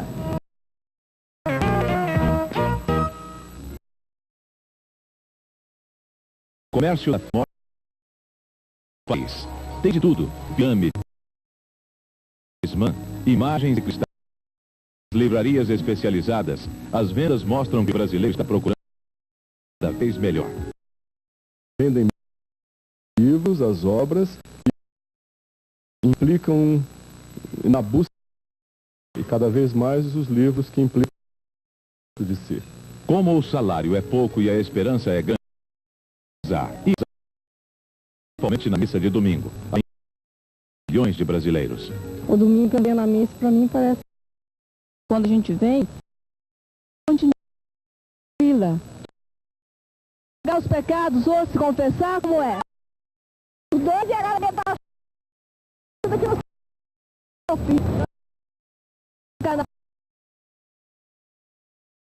comi tudo que tinha de bom, mas agora, porque meu coração caiu na guerra, mas você está com então depois de proteção eu tenho que chamar que é meu pai. O Brasil não tem bola de cristal, mas se a previsão dela estiver certa, que continuar tendo muita fé. Muitas greves. Nós vamos enfrentar uma vida muito difícil. Nós vamos vencer, mas com muitas dificuldades. Mas fé mesmo é o que não falta a milhões de brasileiros de promessas. Este é seu Luiz, que tinha um posto de gasolina em Santa Catarina e tinha fé. Na última enchente,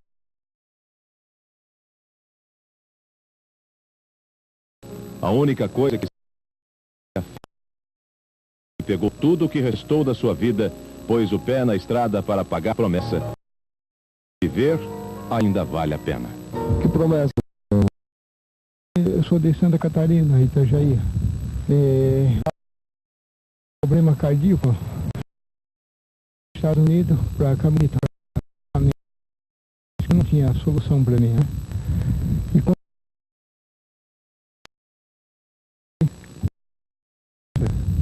os povos que não tinham onde ficar conseguiram lugar.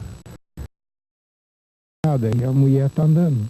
E na estrada ela deu a luz a um menino que está aí dentro do carrinho. Então, fiz a promessa em andar 3.000 Catarina, Paraná, Mato Grosso, Minas Gerais, do Norte, de helicóptero de Cristo, a imagem e como voltando. Você tem esperança no Brasil? É isso.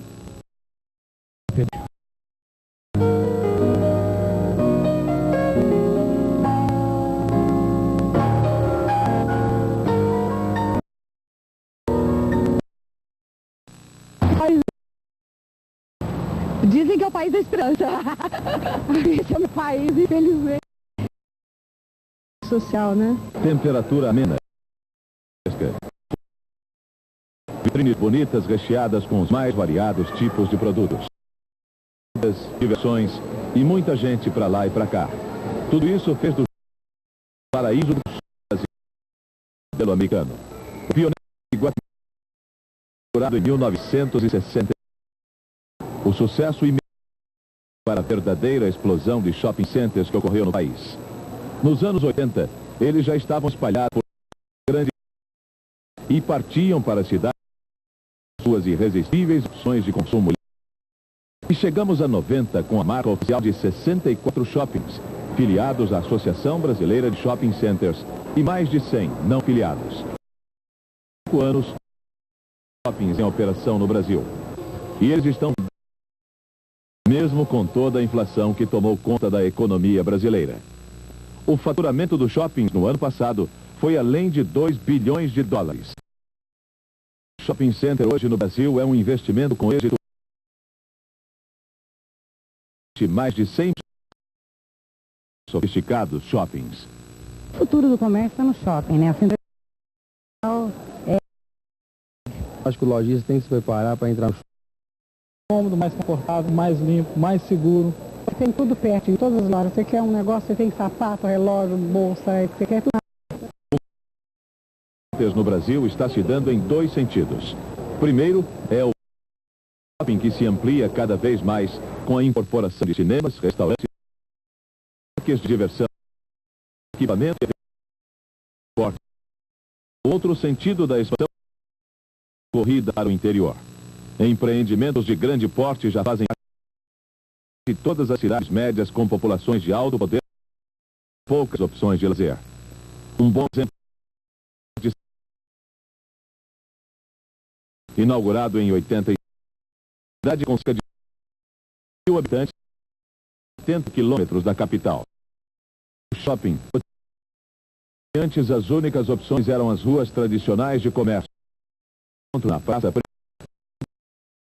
abriu para toda a região. Mudou completamente a vida do Sorocabana, né? E também a cidade vizinha, né? Mudou de encontro, um ponto de comércio, né? Onde é fácil, bonito, gostoso de vir passear.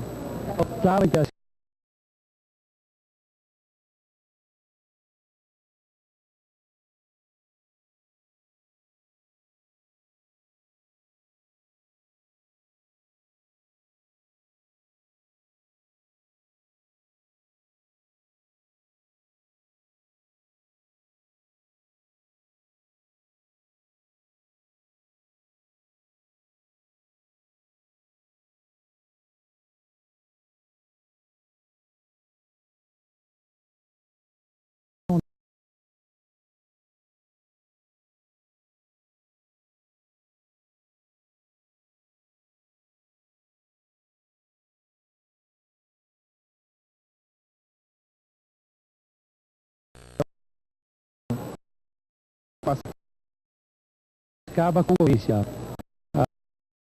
É muito bom. Preços que oferecem número cada dia, absorvendo as características e se não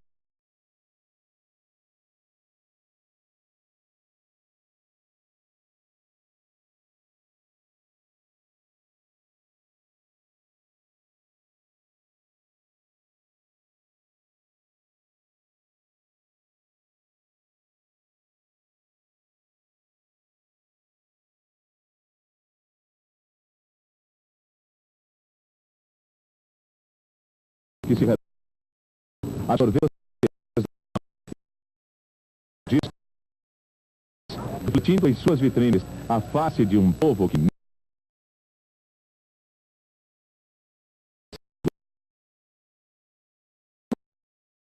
Aí você tem problema. Compra e tudo. Ainda tem um dos equipamentos prediletos da sociedade. Para você ter uma ideia, circula diariamente uma comunidade.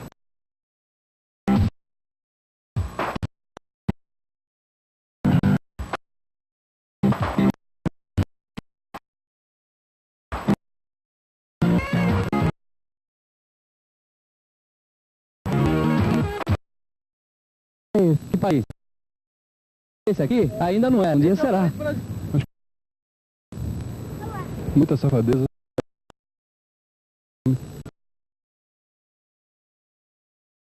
No país da microempresa,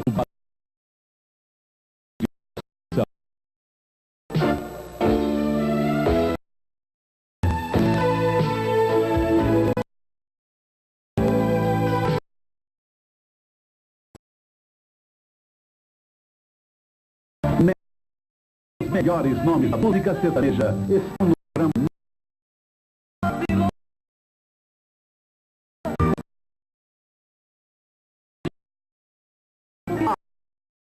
E muito. Programa Nossa Gente. Nesta quarta.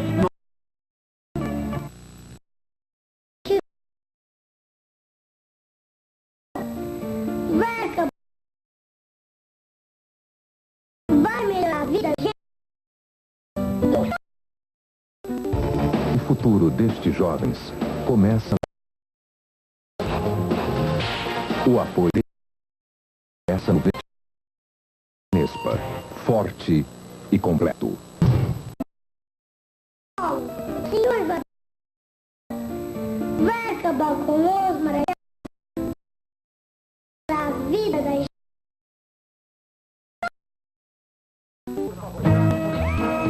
O tenente mais desconfiado. Envolvido em complicados casos com sua grande ação infalíveis.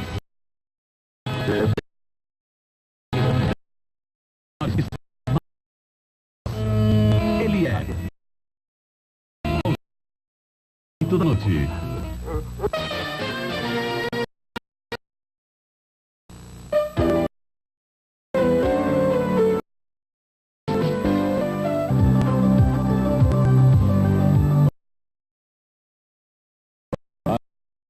Em o Brasil no final do século XX, mas cada 10 empresas brasileiras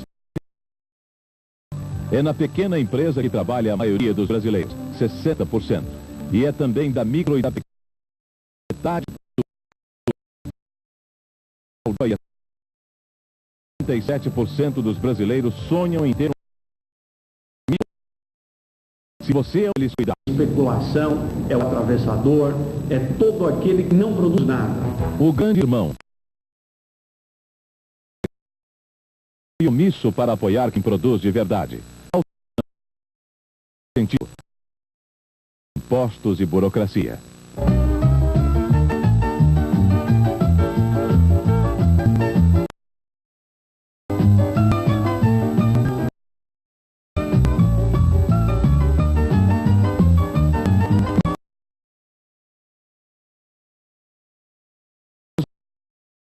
E favorece os monopólios, sabe tirar dinheiro dos que produzem como ninguém. Que muitas vezes o carro para pagar salário de empregado. O grande irmão também costuma contar contos do grandes planos e pequenos empresários. O seu Laércio, dono desta pequena para automóvel, foi um dos que acreditou no boi gordo e depois passou dias de vacas magras. 50 funcionários e faturava bem. Depois do cruzado certo, veio o carro para pagar a dívida com os bancos. Ainda hoje, ele luta para se reerguer. Sua pequena empresa tem 14 funcionários, mas encontra sérios problemas. O grande problema que eu vejo para o micro, pequeno empresário é a falta de... É uma estagnação que é de cada empresa. Como o Brasil não tem dinheiro para comprar o tapete do seu Laércio, o jeito é exportar. Não tapete, mas uma pauta de produtos que vai de automóvel a farelo de soja.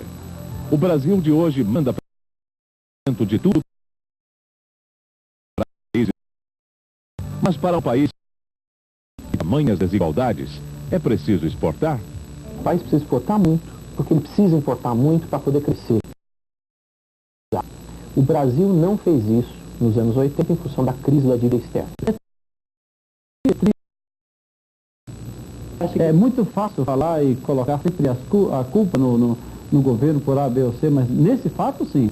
Nós podemos ter uma ação saudável, uma balança comercial positiva. Não vou aqui entrar em mérito se 10, 20 ou 30 bilhões de esperado ser a carne interna abastecida com produtos de boa qualidade e de uma maneira constante. Eu acho que a falta de produtos no mercado interno está muito mais relacionada à especulação do que definitivamente a exportar. Não significa. Essa é um erro, uma falácia que se criou como se eles fossem oponentes, mercado interno e mercado externo. Na verdade, quando você exporta mais, você está pagando salários, está pagando produtores nacionais. Esse dinheiro fica aqui dentro. Esses dólares pelo país. As empresas são externas. Existe essa demanda externa que a exportação gera riqueza. E ao gerar riqueza, é por isso que países como o Japão, como a Alemanha, são países que são fortes, são potências e são grandes exportadores. A questão não é essa. Quanto mais se puder exportar, isso que se pode. Né? Ou seja,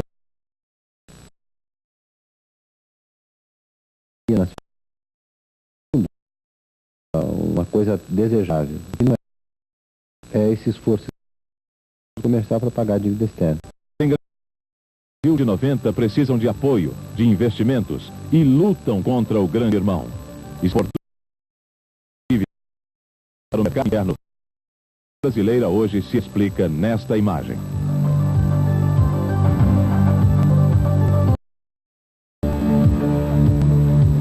Que país é esse? Esse é o país da maravilha. Terra boa. E o filho.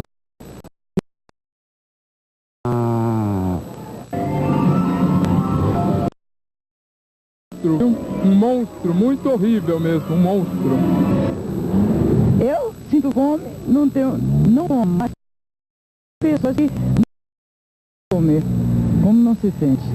Você já sentiu fome? Demais, tô sentindo ainda uma dor no estômago. Como é que fica o teu estômago? Ah, fica doendo, roncando, né, meu? Aí chega na padaria, fica olhando assim dos lados, bota e correndo. A faminta é a mais estúpida, a mais absurda, a mais animal. A fome é uma sentença de morte. E 3 filhos desse agricultor nordestino foram...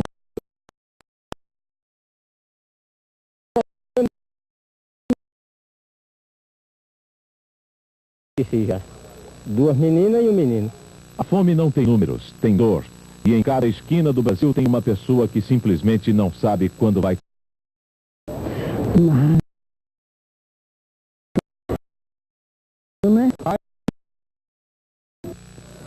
Feijão os índios já comiam antes de Cabral chegar. O arroz veio da África com os escravos. Mas o bom negócio na colônia era plantar cana para vender açúcar. Tem mais de um...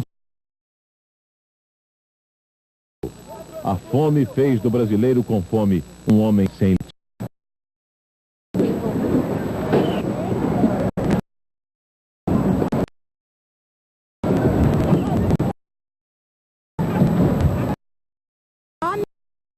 Se eu quiser passar fome, tem de catar, né?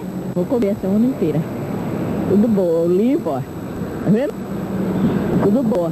Esse peixe faz um caldinho? É, faz um caldinho como com a farinha, né?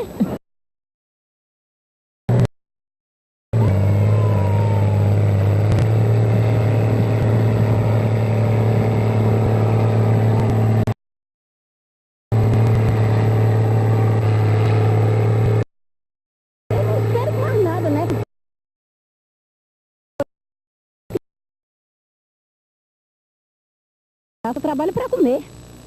Viúva, tem 5 filhos e um emprego de 3.800 cruzados novos em fevereiro. Vive numa rua suja e abandonada da zona leste de São Paulo, baixo do...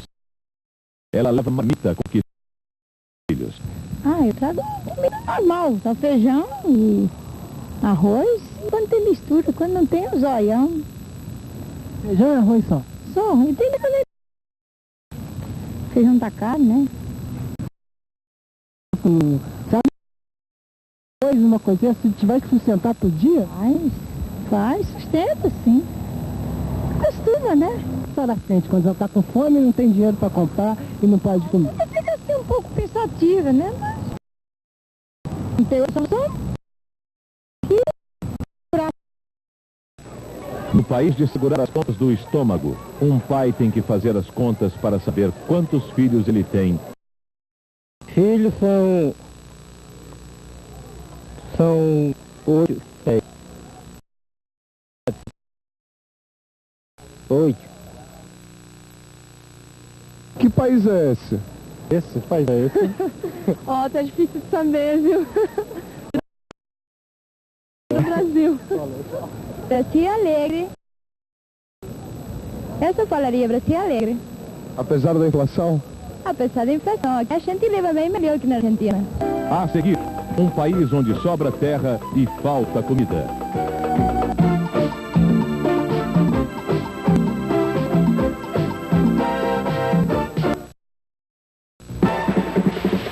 Um grupo especializado.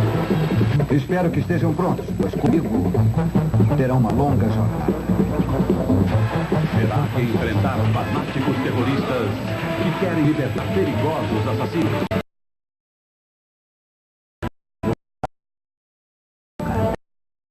Mando 5.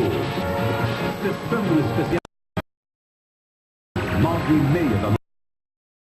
Presidente Collor, o senhor vai baixar a inflação? Vai acabar com o Lula? Vai, minha gente? Então anda. Esta fábrica o apoio deste banco à indústria não tem limite. Forte. Collor, não, vai acabar da gente? Então anda.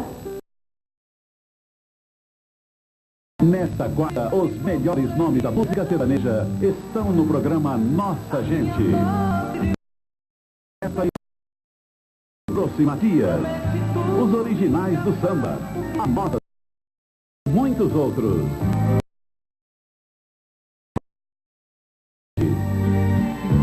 Nesta quarta, 9:30 da noite. Oferecimento Elefante, o extrato que rende mais, dá mais cor e tem melhor sabor.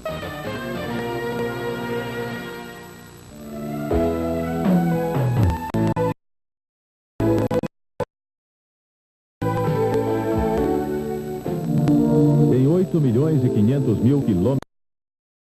Tem de tudo um pouco. Tem floresta nativa pegando fogo. Tem terra que tinha floresta. Culturas do mundo, tem terra seca. Em todos estes lugares tem também o brasileiro que não tem terra. Cantinho para plantar e viver.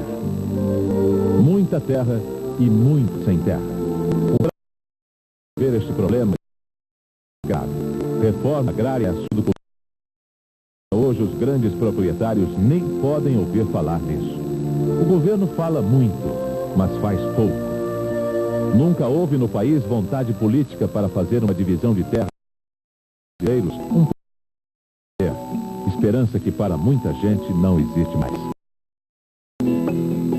Eu acredito que... Bom, pode melhorar, né? Mas tá meio difícil, né? Eu acho que essa coisa aqui não melhora muito fácil.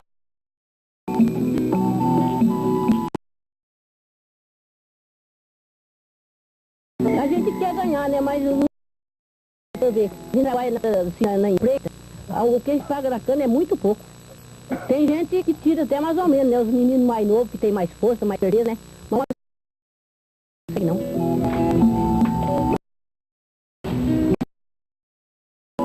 É que nós procuramos outra vida, né? É porque arruma. Então é disso abaixo.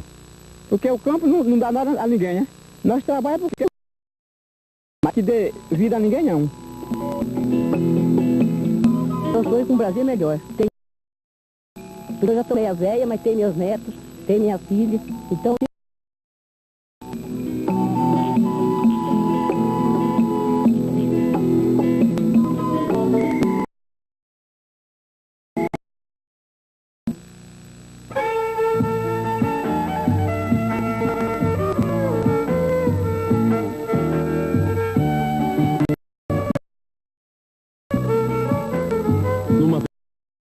Baiano da vida paisagem então está ficando verde e vivo. Estes homens sempre foram empregados de grandes fazendas. Estavam condenados a viver só para o trabalho o resto da vida. Agora eles compraram um pedaço de terra num projeto de reforma. O governo do estado começaram a trabalhar. Iniciaram tudo para realizar o sonho de viver um pouco melhor. Eles plantam, criam, comem da terra, pagam o que devem, vivem com dignidade. O trabalho é mais... tem um significado simples. Ele não tinha reformado, debaixo do pé de fazendeiro. Eu mesmo.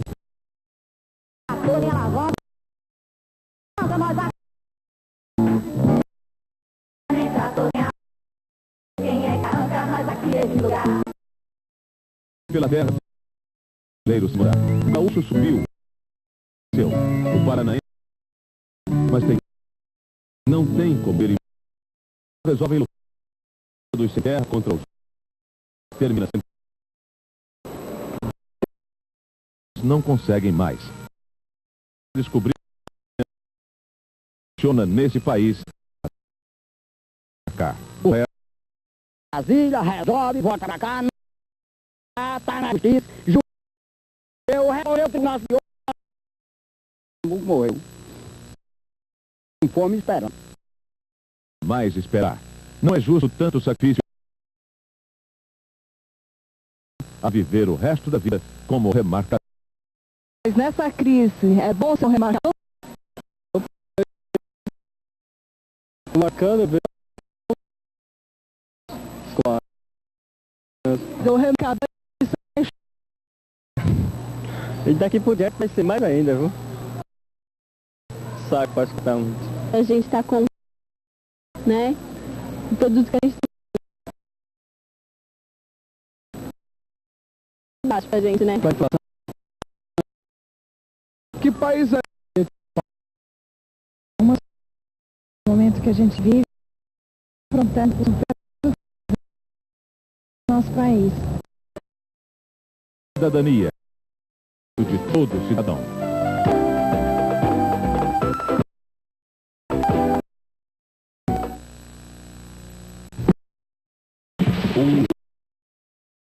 Espera.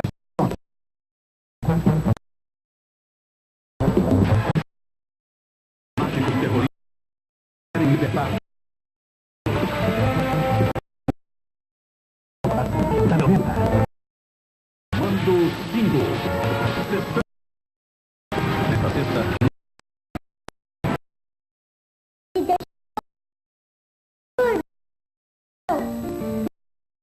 Os marajás. Vai da gente. Satisfeito. O apoio destes vários.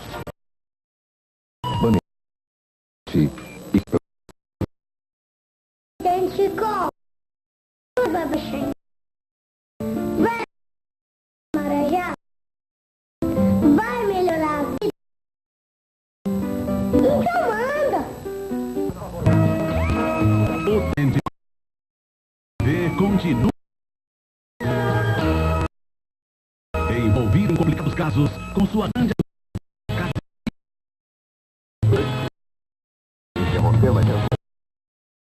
menores pistas, as maiores. Ele é aos domingos da noite.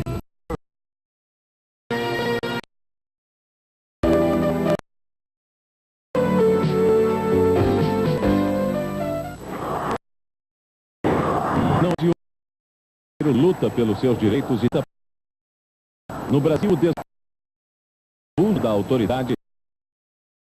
Uma história que pelo menos começa em 1868, o fiscal de uma vila de Minas Gerais, diante Otávio Coronel da Guarda, vender farinha de cuia, que é ladroeira. Todo indivíduo de raça bota nele, nem que seja daqueles de pelo amarelado. Boi sem para que os andantes réis. Mulher noite toda se requebrando, leva a cabeça raspada e meia dúzia de bolos para evitar desaforos de certos maridos mulheres. Antônio Noronha, fiscal da vila de Catimbau. Março de 1860. Março de 1990. O pedágio faz um ano.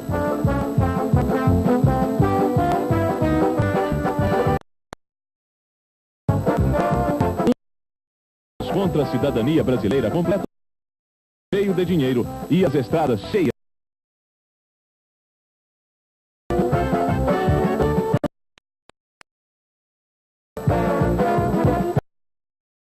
Só paga, não paga, só paga, não sou.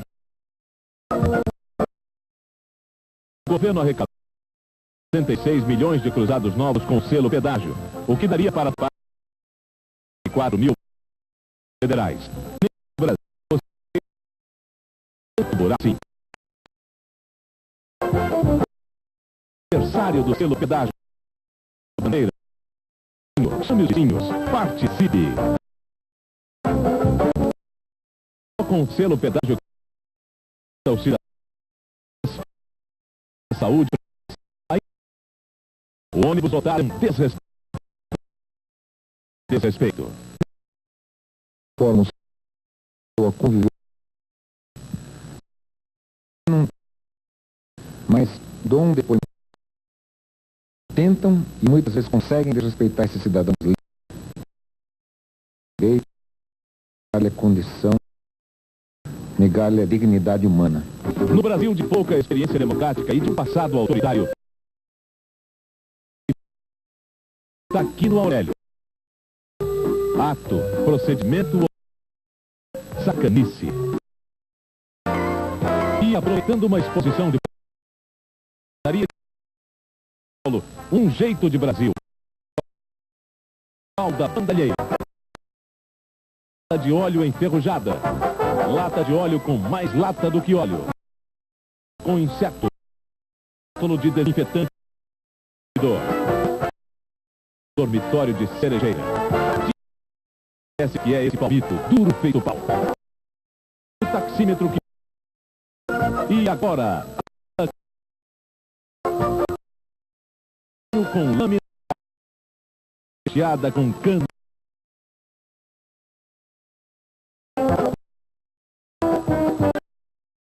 Aniversário do selo pedágio e contando ao consumidor renda de sua cidadania.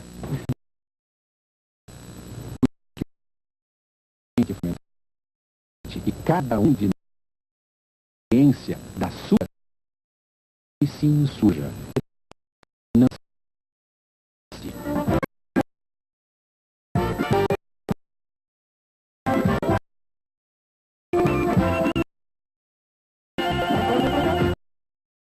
Que país é esse? É Brasil, não é Brasil. Estão com muita esperança nesse novo que está vindo aí, né? De Brasil, a síntese dos 3 programas. O da alegria.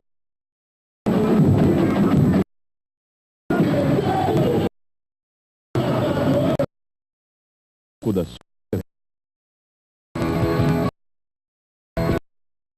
vontade de sair daqui que ninguém pode ficar morrendo de fome, de sede. Ah, minha filha, a necessidade que nós estamos para passar fome. Das decepções. Eu vim pra cá enganado. Cidade, mas quando eu cheguei aqui, cidade grande, então a gente vem quando chega aqui, que se espera. Então a situação é obrigado a voltar pior do que veio às vezes, né? Do Se paga aluguel não come.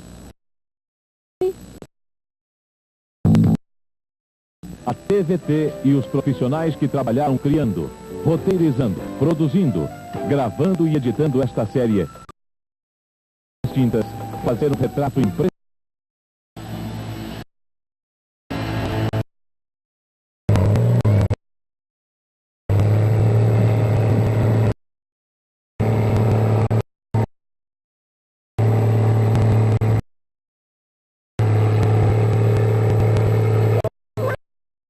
Tenho 43. Já criei para comer. Cidades brasileiras. Não existia quase nada, era um pau. O agricultor brasileiro tirar apoio da área ornamental. Crédito, não precisa de subsídio. Crédito nos momentos certos. Acredito que isso aqui é uma coisa que tem muito futuro. De um país moderno.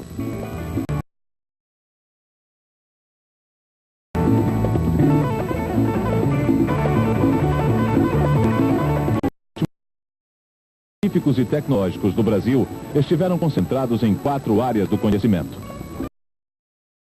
a biotecnologia, os materiais